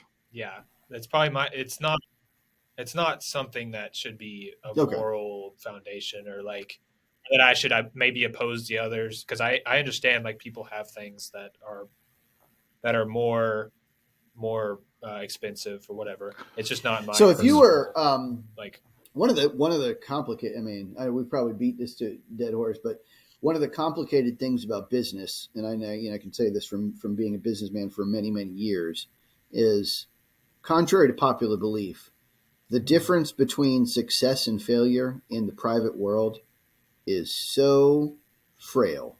It is such a razor thin line that, like, you'd be amazed. Like I like if you were to go today and tell Elon Musk, listen, you got too much money. I'm going to need you to take $500 off of every Tesla sale. Just $500. That's it. Tesla goes bankrupt. Just bam, flat out off the top. Like just that small, and like we're talking about $50,000 cars. You take 1% away, and the whole company goes down, right? But it's like easy for us to sit on, like so many of us will like sit over here and be like, man, that guy's just got so much money. Why does he need that kind of money from? Well, he should give a little back to society. Like, forget it. You know what? Why is he charging so much for Teslas? But then like you do it, and then it's like, then Tesla goes out of business. Then nobody gets Teslas, and then the society loses that service. Well, I think Tesla stock is overpriced. I think people right because the earnings don't justify the price, but people just have so much faith in him, and people want electric cars to succeed because they've failed so many times before. Because let's just face it, gasoline cars are really tough competition, and you've got to be for electric cars to succeed. They've just got to be brilliant and affordable and essentially superior just to compete because gas cars are so good. We've had so long to work on gas cars. This is a quick side note. I don't know if y'all seen the new hydrogen vehicles. I haven't seen the new ones. I've seen they've had hydrogen vehicles for a while. Yeah, but this one, like the new model is like, it's probably just better than EVs. Like, it's probably just better than electric vehicles. Well, like, can we get hydrogen distributed throughout the country? These things run off of water.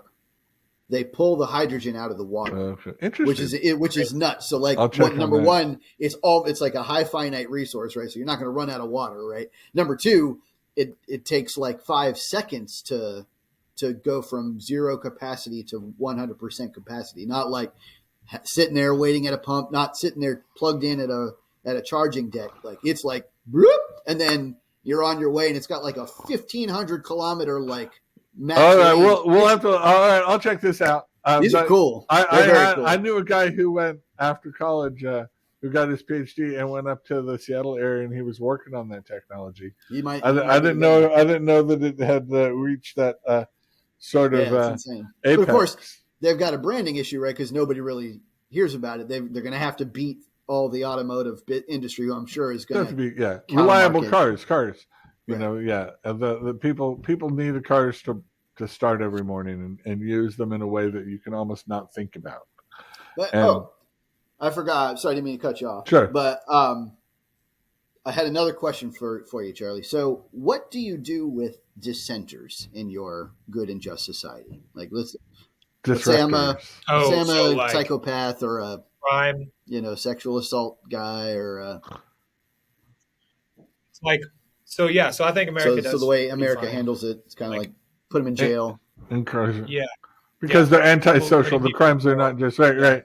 If a man goes out and rapes a stranger, a girl walking down the road and rapes her, you recognize that's not just a crime against one person, against that individual. It's also an antisocial crime that destabilizes a greater society. And so that's why you disproportionately punish that person. Okay. Interesting. I was gonna ask. So, postmodernism, right, really kind of struggles with nothing's better or worse, right? And for a long time, like the moral arbitrators of a secular society, right, which is what kind of you're advocating, that we not be based on a biblical or religious standard of morality. The arbiters of a secular society for a long time were media elites, right? And they drew these lines in the 60s and the 70s that homosexual behavior was inappropriate and antisocial, right, and dangerous. And then that line changed at some point. We don't know exactly, but the media decided that homosexual behavior, okay, es muy bueno, right? And so all these type of different like sort of moral questions that were decided by the elites in the secular society, that line has kept moving down, right? And for a long time, the line was, all right, consenting adults can do whatever the heck they want, but not children. Keep your hands off children. Adults can't do anything with children. That line seems to be under assault now. How in your society would you deal with, right, when you don't have a moral code that's biblical? Do you protect children from manipulation by older, wealthier, more knowledgeable, more sophisticated actors? Well, one thing that I want to hit on is it's knowing what you're Sure. arguing against, I guess, because a lot of times that can Clarifying. be, um, Sure. yeah, that's, I don't think that anyone is arguing for the mutilation of Sure. child reproductive parts. Um, I think this is more of uh, recognizing that, like recognizing gender dysphoria, um, finding ways that are not permanent that we can prescribe children, um, that won't permanently damage them. Um, uh, just stuff like that, and being able to um, educate people about the social norms of, because there's a lot to learn from different types of relationships when there's a lot of different things that are put into question that I think people can learn a lot from, especially me. Like I've learned a lot from a few homosexual friends who they love their partner more intimately and more. It's not based on sex or having a child. It's more about these people really love each other, and it's not. It's they aren't using the other person in any ways, because I mean they've chosen to be with each other. It wasn't Bros arranged. before It wasn't hoes, anything right? like that. Bros And before us. Who yeah, doesn't want to so, spend more you know, time? Who doesn't prefer uh, the company of other men? You know? No, I mean, all right. Sorry. So, well, yeah. So, what you're so arguing against? Are you saying what Christians are arguing against, or what you're arguing against?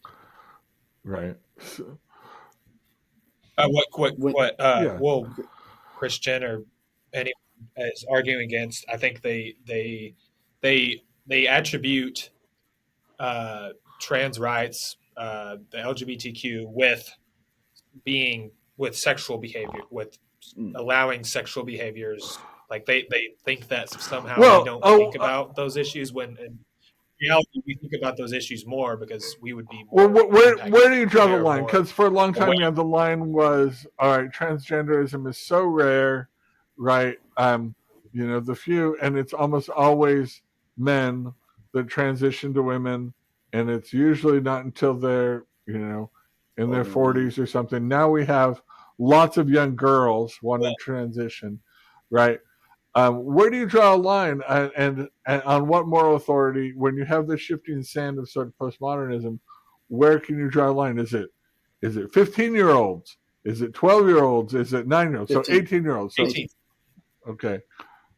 18 for okay. So for life altering, this Mm-hmm. is like long term altering. Like they're coming out with things that don't alter uh, anything with your reproductive parts They're or called anything, or your clothes. gender. Right. Like I can't remember what they're A prescribing, skirt. but A it's man I wearing a or just heard skirt. that they what the emperor's got on. that that that Well, they don't. It's just they so don't let me impact ask this: So what you're saying is physically because the or current solutions are unacceptable for children, so you agree with that? The current current drugs solutions are unacceptable. that puberty blockers and surgeries are unacceptable for children. As long as it's right not permanently? like I said, as long as it doesn't long Well, yeah, term yeah. impact That's the current whoever's stuff. taking it. Do have that long term impact. You're saying new stuff coming out will not have an impact. Well, new stuff would I would hope not Okay. would not change anything for the For that's what I'm okay, They're called that's what I'm placebos. fine with. They're super. yeah, right, right. Well, it's very possible. So, here's a Well, here's a generic question that kind of fits into this vein. So we talked about like balancing one value against another, and we're talking now about um, basically the rights of the trans community, but obviously there's some dispute about where the lines should be drawn in a postmodern culture where, as you say, no person is correct. Like there's nobody that's more right than anybody else. They're just everybody can find their own. Well, there's So definitely how do you? wrongs, My but question would be, yes. how can you say that if you what authority do you appeal to claim that there is in fact a wrong? What metric? What objective quality? Foundation. When when you can demonstrably uh, Mhm. demonstrate logically That that that that it's how wrong, would you then do that? it's So Walk me through what a. logics. Yeah. that's so like say like I can Okay. explain when So something's wrong. Like like there's like I firmly believe that everything okay. can be thought of logically. Like everything has an outcome, and if you can demonstrate, I mean, obviously we might get stuff wrong. Well, That's part of let's play that's part of the let's play a process. game, you and me. Yeah, All right. Let's play. Teach me teach me why this and is wrong. All we right. have like what? Let's say that murder is wrong. Okay, It first of all, do you agree with that? okay, Okay. Why is murder wrong? yes, murder is wrong because it is the unjustified Well, I agree. killing So of taking of definitionally, another right, life. murder is wrong, but what makes it unjustified? Yeah. What makes it unjustified is when Well, so it doesn't have a suppose I have justification. a justification. It's just not a very good one. Suppose I killed somebody, and the reason I killed Well, him, it doesn't it's matter. justified. My justification is they were bothering me. They were looking at me the wrong way, and I didn't. Well, life takes work. Life is work. Like we've Definitely. gone through work to get here, and um, taking someone's life is an act of extreme Can be. Yeah. greediness Selfishness. Yeah. because or it's selfishness because you decide that your own wants are over I agree. someone My own else's wants are entire over their life. entire life. Now, I'm not saying that to be funny. I'm saying that as part of this game. Because if I were psychopathic, I would in fact believe just that. Yeah. And since Then you need to be right, then but you need to be why? in jail. Because this is the I mean, biggest problem. The problem is if we were to talk this out logically, eventually we would get to a point where I would say, well, you have your way of life and I have my truth. And why is yours better than mine? Yeah. His truth is that your life doesn't Well, matter, and your truth is that all lives matter. Why aren't those equally Right. valid And viewpoints? how do you pick one over the well, to have a society, you can't have circular reasoning. I mean, you mean it is circular reasoning to have a society because the society you are to have a society you Yeah, can't have so you're murderers. saying I mean, that, that's let me just make sure I understand. So you're saying that, So you believe in a social contract. so the social contract is part of society. So basically, by having society, you must therefore, or you ought therefore incorporate all of your decisions for the betterment of society. mhm. Now, again, I could ask why, right? We could keep playing this game over and over again. Oh, I mean, you can say like I don't want a Well, society Well, like I live want like a hermit. like Right. Yeah. I don't so what my but then you are still living, and it's like the right, no, logic doesn't even that make wouldn't be my any argument. sense My anyway. argument would be this. So Oh, ultimately what happens in philosophy is you go down this road is you get to one of two doors, right? If you follow this chain down far enough, you get to one of two doors. Door number one is you get to God, mhm. right? Eventually you get to a point where you say, well, why is this the way it is? He's like, well, because God told me, right? That's door number one. Door number two Okay. is the same thing, only you don't have a reason. We call it an axiom, right? So you basically say, well, I've decided that human life is valuable, right? But the problem with door number Mhm. two is anybody else could also have an axiom that's opposed to yours, right? So you could say human life is valuable. That's why murdering is wrong and stuff like that. And then I could say, well, it's not valuable to me. And the problem is, unless we have some other arbiter above those two dissenting opinions, you don't have a way to pick between the two because they're essentially equally valid, right? Well, that doesn't. Well, the logic for that other axiom. It goes against your logic. Against, it doesn't go against mine. Yeah, but still, but I think the only thing that is rounded and like makes sense logically is that we all die. That's the only option. That's because it wouldn't be logical for one person to be alive and one person to kill everybody else. Like, keep in mind, I agree. Well, with yeah. Well, if we, I guess it's when it comes to the point of somebody dictating somebody's life, like you're a tuba player. If I dictate, like, all tuba players must play sousaphones in all settings, not just marching, but also in concert situations, and you're like, right, you're laughing, right, but it's like, who gets to decide that? And you're like, well, that's not a moral question, that's not an ethical question, or things like that.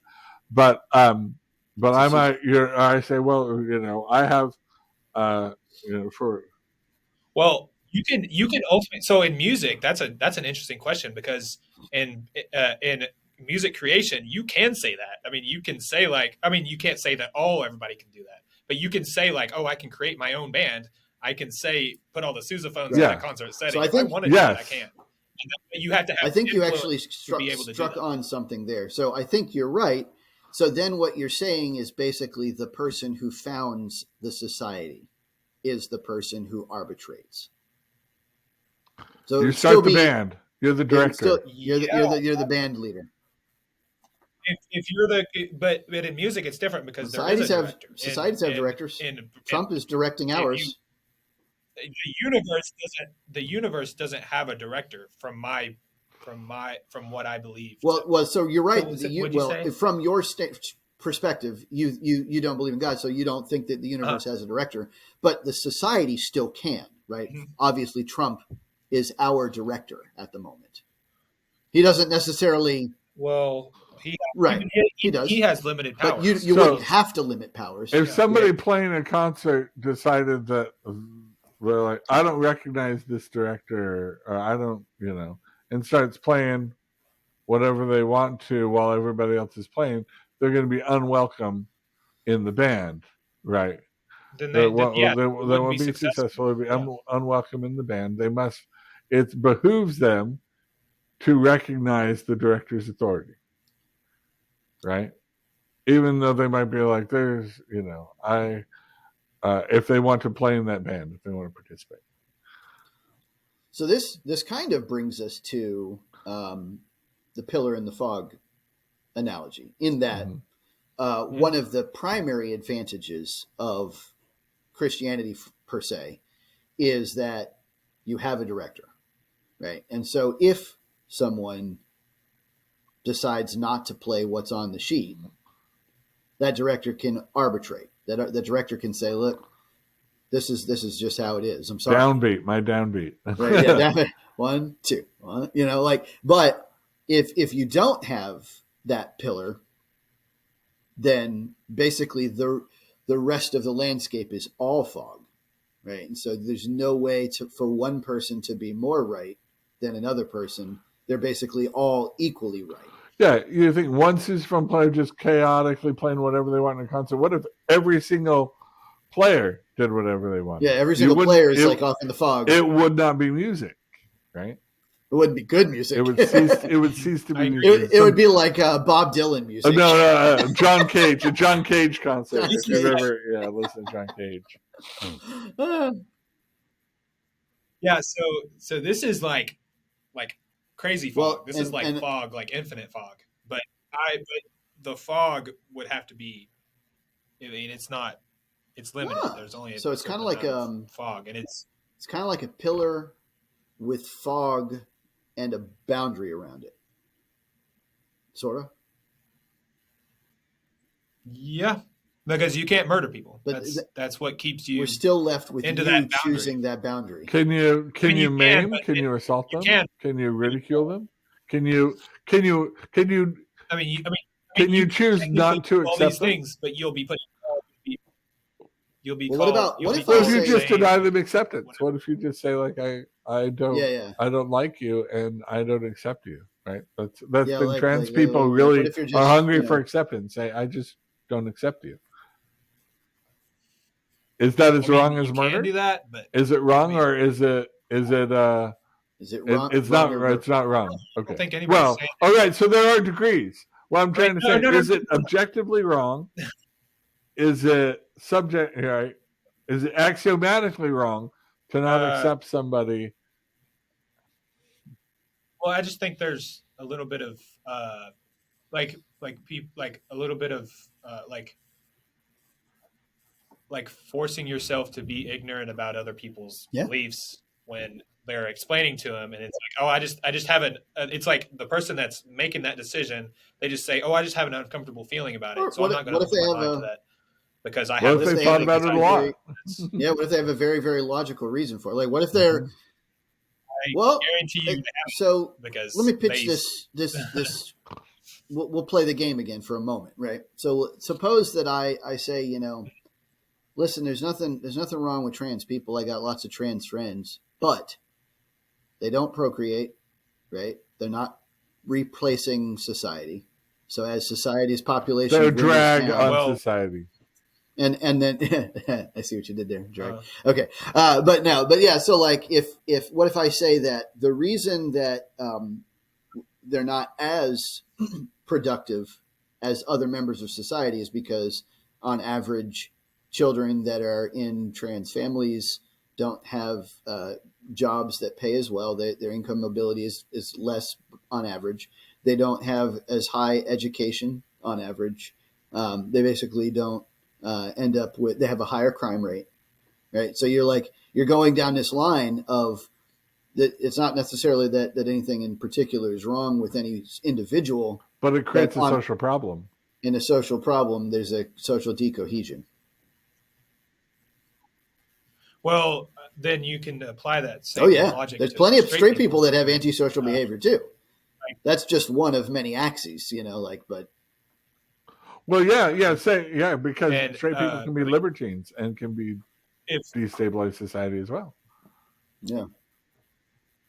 And they can also not psychopathic, and they can be, evil, and they can be a lot of things. Straight people, it can happen to anybody, but you would say the same thing for any individual instance of antisocial behavior, right? Like anytime you ran into, like, I'm a guy who just goes around chopping people's houses down with an axe. It's like, that's just not very good for society. So from now on, all people that chop people's houses down with axes.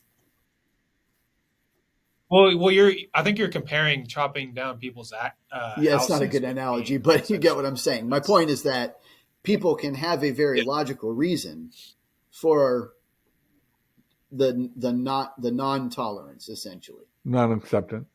Non-acceptance. Right? Is it objectively, I'm not saying to a degree, but is it objectively wrong in the same way that you said murder is objectively wrong? Can you be that same axiomatic with somebody's non-acceptance? Well, with someone's not, you can. You there's no like. Basically, he's asking if we should compel acceptance. If we should, as a society, should we make everyone accept and punish people who don't accept? Yeah, in your goodness society. Well, kind of no, but I don't think anybody's. Well, this is your society. People are kind of doing that. Yes, you're in charge, right? So, like, well, yeah, you can't do that, but you can say the same thing like left-handed people. Like we can. I like left-handed people. We can say like. But they do make you make like twice as many guitars and twice as many baseball gloves. And, right. Right. Yeah. So you're saying that if I don't recognize somebody's left-handed, that's the same thing as me saying, or I don't accept you as left-handed. Hey, if is the same thing as me. You're saying it's the same thing as saying I don't accept you as a woman because you were born a man. Yes, because especially when there's a lot of people that look like women that is a man, or that was born a man that look like women and identify as women now, that they might have been born a man. But I mean, I have a cousin even that is conservative, that transitioned from a female to a male, and she's got a full beard, or he's got a full beard, and works in the oil field, and is now like the most masculine. I could never tell that he was once a woman. And so, and that's what's kind of going on now, is that people have access to testosterone or whatever to get them transitioned, and it's not, and it's usually people that are over 18 that's happening, and that's not. I mean, it's pretty much it's the same thing as being left-handed. Well, one question that just kind of segues into something I wanted to ask you too is, one metric for goodness. It's not necessarily in your society or mine necessarily, but one metric that has been used in the past is the T-loss, the basically the usage of an item, right? So, for example, this laptop that I'm using right now is a good laptop because it allows me to perform this podcast.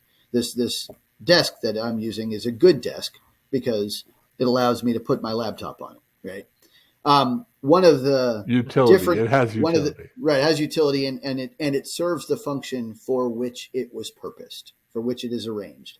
Now, one key difference between, say, left-handedness and transgenderism is that whereas left-handedness fulfills the purpose for which it was arranged, transgenderism does not.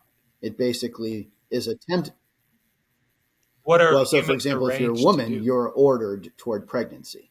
You're ordered toward reproduction through pregnancy. And that isn't to say that you must be pregnant, but it is what you are ordered towards. Are you less of a human if you do not get pregnant? No, it's not about, it's not. So again, we're talking about, so it's a subtle difference. Socially, women that have children have a higher social status. They do. Well, they do that. And they also have a higher happiness.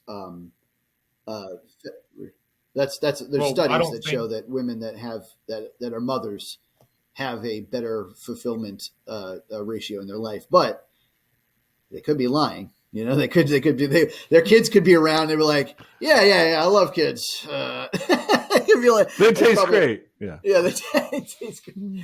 But the point is, so like again, one is you're asking about like, is a person less human? We're not talking about their function as a human. We're talking about their function as a woman. So as a woman, yes, they are actually more womanly if they do in fact fulfill their role as a woman. Preservation of race is a very no, I'm not saying that. Well, I think it's very. Well, I'm not saying that makes them better people or anything like that. That's where the difference is. Or better, or even a better woman. Well, so let me paint a different picture then to kind of give you an analogy. This is again not going to be a great analogy because, to be honest, people are never good for analogies, right? Like no matter what you put a person in, like you put them in any kind of box, you're like imagine their cars. It's like, are you calling me a car? Yeah, it's never going to work. Right? The analogy police are coming for you. Yeah. But try. Suppose you've got a microwave, right? And then you're trying to heat stuff up, right? But the microwave is like, you know what?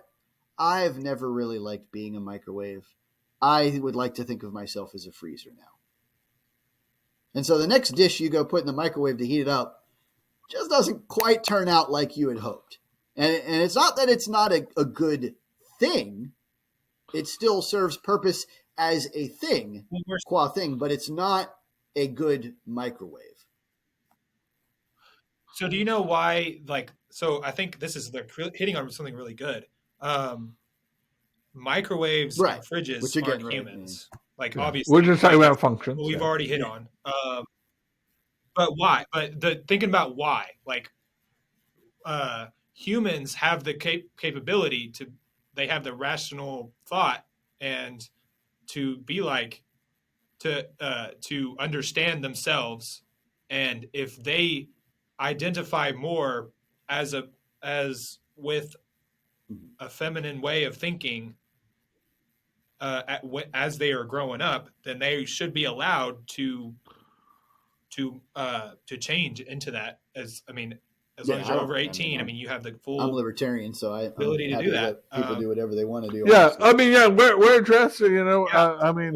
this has been happening in many cultures actually for centuries when there sometimes families where there wasn't a man, like one woman would just transition to a man and fill a man's role, and everybody would know she was a woman. They would just treat her like a man because she was working in men's fields and things like that.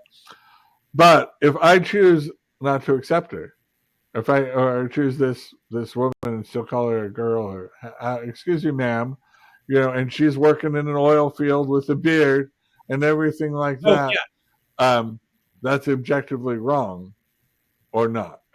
Am I allowed to have my my personal thing in your good That society, is or not is it just as well. objectively wrong axiomatically as your other imperatives? A lot of people get emotionally No, upset definitely. when their Yeah.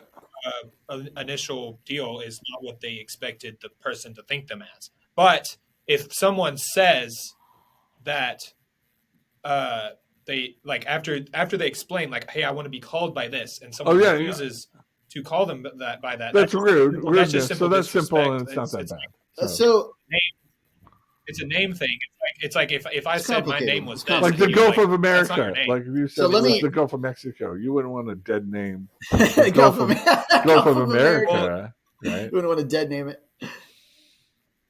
Right. well, It's that's not not people. So people's again, the analogy names. police. All But right. let me challenge that a Yeah, little bit. I'd like to challenge people's. that. Now here's where Okay.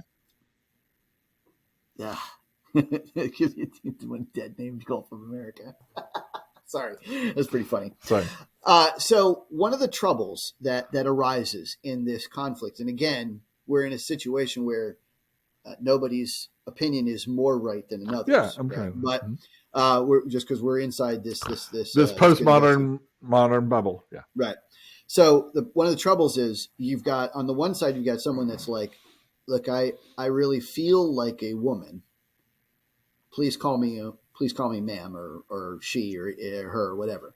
But on the other side you've got a Christian, and that Okay. Christian is told from the moment they're born, do not lie, do not bear false witness against thy neighbor. And then the Christian can clearly see that this is in fact a male. And now you're like, you must lie to me. And it's Can you see that would also hurt the Christian, right? Because you're literally ordering them to not follow their moral code. That's part of the reason. If Christians uphold that strict deal more like in other circumstances, so then maybe they okay. have a right to do that. But I don't think that people think that. Well, people there's good hold that manners, right? strict. There are people who, when it comes to good manners and individuals. Oh, sorry. And Jesus also, I think Jesus would also, if he lived today, I think he would greet them like he did like at the woman at the well. He would greet them as they are. He would understand their situation. He would and if he needs to tell them, hey, you're actually not this person, then that's what he would do. But he would greet them as they are. Yeah, Well, you're familiar. He told the Samaritan woman that the message was not for dogs, right? But the message when a Samaritan woman who was basically a non-Israelite asked him to teach her, he refused and said the message is not for dogs. Called her a dog, right? And she responded with faith and said, well, even dogs get the scraps from the table. And he liked that response, that showed faith, and so he did teach her and accept her, right? He would test them. And I think individually, if I individually had somebody that I knew came to my home or I interacted with and asked me to call them a certain name, like good manners is one thing, but right when we're talking about on the whole, like my role in society, what I'm expected to do, what I'm obligated to do by the government, by whoever's right the director of the society is, I shouldn't be directed for good manners. If I really I call it Bob Rachel, but really in my heart I know that that's Bob the whole time. right? And I'm like, this is still a man. I'm not accepting him as a man. I'm just being polite in the social interaction. Is that good enough, or do I actually have to accept that Bob is a woman and Bob is not Bob anymore? Bob is Rachel, and You Rachel got to is the feel it in woman, your bones. right? This is In so your so society this is where that you direct.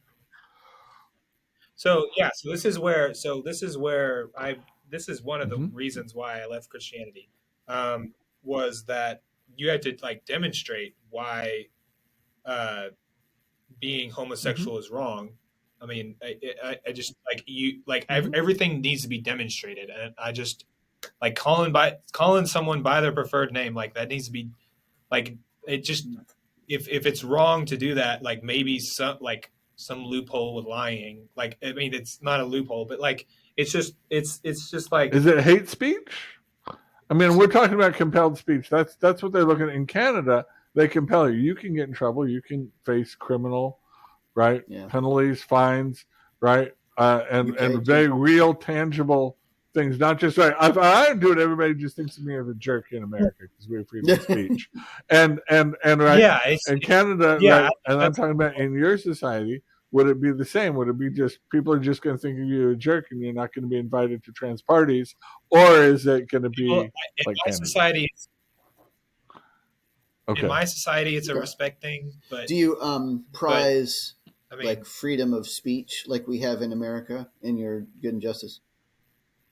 yes, but I hate like there's a part of that. It's like that with kind of like Elon Musk. That It's jerk, like, Elon Musk. uh, Screw that guy. yeah, Screw that guy. Oh yeah, like man, Screw. I've heard I've I hate that I've he's heard saving that us so name much before. money. I've heard that name Oh, before. sorry. What's he? Sorry. yeah. So let me continue. One of the things with that they're phrasing as free speech is that you can say whatever misinformation like you are allowed to do that, and it's creating this like informational war, and Mm-hmm. that's because we're in the information age. I mean, and so there's so much you can provide so much information, and even the Republicans will be they think that as well. They're like, but they think one way, and they're like so much information about this, and then the other side is just like there's so much information, and it's just like that's part of the thing with free speech is Is that that like is that people use it? it's hard to I hate those. it's Gosh darn those people. people use it Yeah, people use and well. The use government, we definitely the government. They may not like it, but they don't have any role in policing it. there's nothing really I can do about that, but I would like better. I don't know. I mean, I would hate to say regulation because I mean that's saying that one correct way. I think there's going to be some crazy thing in the future, like maybe in the next 20 years or so, where like the we're not gonna like the information's not gonna be valuable anymore because Would we be don't know interesting. fact from I think it'll actually fiction. go the other And way if I had to guess. Although this is a wild shot in the dark, like I've got no idea. But if I had to guess, I'm guessing in the next 20 years we'll all have telepathic abilities, like the equivalent technologically of telepathic ability. Like we'll have the ability to oh like neurolink ourselves to everyone, to the internet and stuff. And if I had to guess, like when we turn communication on and we talk, there'll be like an auto fact checker, and it's not like won't keep us from saying something, but if we say something that's just like objectively incorrect, it'll be like actually da da da da da da da da. It's like ooh, you know. that's No, that's yeah, I No, I think mean extreme it's not authoritarian. keeping Yeah. you from saying stuff. It's just saying this like it's so. not. Yeah, It's just saying Oh. like if you say well like Elon Musk he's got $500 billion, like actually he's got $422 billion. Like or Oh, I did. whatever. It'll like correct you or whatever. Like kind of like it does. Yeah, there will be limits because humanity Right, can only right. know so much. I mean, But but AI's got no limits. yeah, that is a wild. All right, I have one last question was from me anyway. Okay. So one of the items that you mentioned in your thesis is that you don't believe in an afterlife, and so you suspect that by focusing on the life we know to be the truth, and present that will have a better outcome than those who focus on the afterlife. So my question would be, how do you know this is true? Like, have you looked at studies that show that people who do not believe in the afterlife live a more productive for society life than those that do believe in the afterlife? Well, I mean, I haven't dug into deep studies, but I will say that I guess a lot of that comes from my own Like personal religious, experience I of. mean, personal experience in that I'm trying to figure out what is true and what is not. And so by doing that, just I have discovered my own truth is that I mean, it's not even my own. It's a lot of people would agree with me. Is that it's like positive nihilism. Nihilism is the acceptance of nothing, and basically what makes it positive is that you take the nihilism and you say, instead of saying I can do whatever with my life, I actually have more Huh. responsibilities because I don't have a God that can It's help kind me, of or It's I interesting because it's almost a paradox. let me Not quite, but it's like well, okay, so here's what I like to use. So uh, I am different. So the universe's thoughts and opinions right. are not my thoughts and opinions. The universe, what are the thoughts and opinions of the universe? Okay. Neutral. There's nothing. What are my? I mean, it's kind of dark and cold because if you look at the universe, It's like, there's there's no, yeah, it's like there's like no well, life don't anywhere know that except yet. us, I, and I bet you there's aliens on the. it's kind of bleak. I mean, this realm that we live in is almost like we're Mhm. heading toward the afterlife. I mean, that's we only have this life to live, um, but I am not the universe's thoughts. Um, I want to see, I want to create and support what the system that we have, even though it might not be. I mean, we might fail, but I mean, at least we're trying, and Interesting. um, it's more of a positive So you just outlook. mean like you're kind And of like a yeah, glass half full kind of guy. Okay, I got it. yes, and it's a more artistic view because like we can do like we have there's so much potential. Like we do have stuff, and there is stuff in the universe. I mean, however it arrived here, but we do have it. We can use it, and it once we are able to use it, um, we can mold it to however we like. And I would hope that we are able to uh, change what has happened in history Mm, because we've learned from history. boy, Like that'd I be would hope that nice. we have learned from history. We have so many thousands of years to learn from. If only. So If only that would yeah, be. If we could so just break the wheel. yeah. So yeah, it's I mean, it's more complicated than that. It's always going to be. It's always going to be. I mean, we're never going to Yeah, reach and the. I'm not sure It's that just it's the federal government's job to be doing that. But as if you want to try, a small community, I think is a yeah. opportunity. The trick with the utopia. I mean, it's so such a slippery slope. Just because it's like, I mean, I could.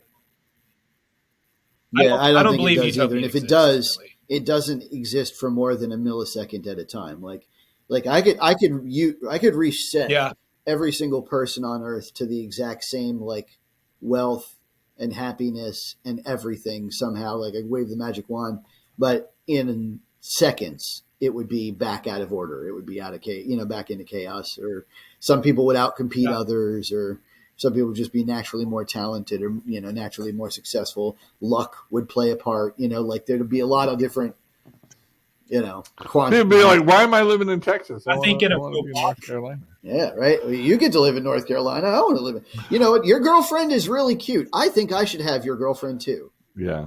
Like I've always wanted to. Hey, it's been great Definitely. talking to you. We always like, obviously, we as common men are very skeptical of New Age or postmodern philosophy and things. And we feel like, though, are you familiar with the principle of paradigm shift? Okay. Well, read up on that. That was a thing Foucault talked about in social structures when they reach a moment where it changes and you're capable of new thoughts, um, and social structures and new acts and new things, and I really feel like the Trump administration has shifted things.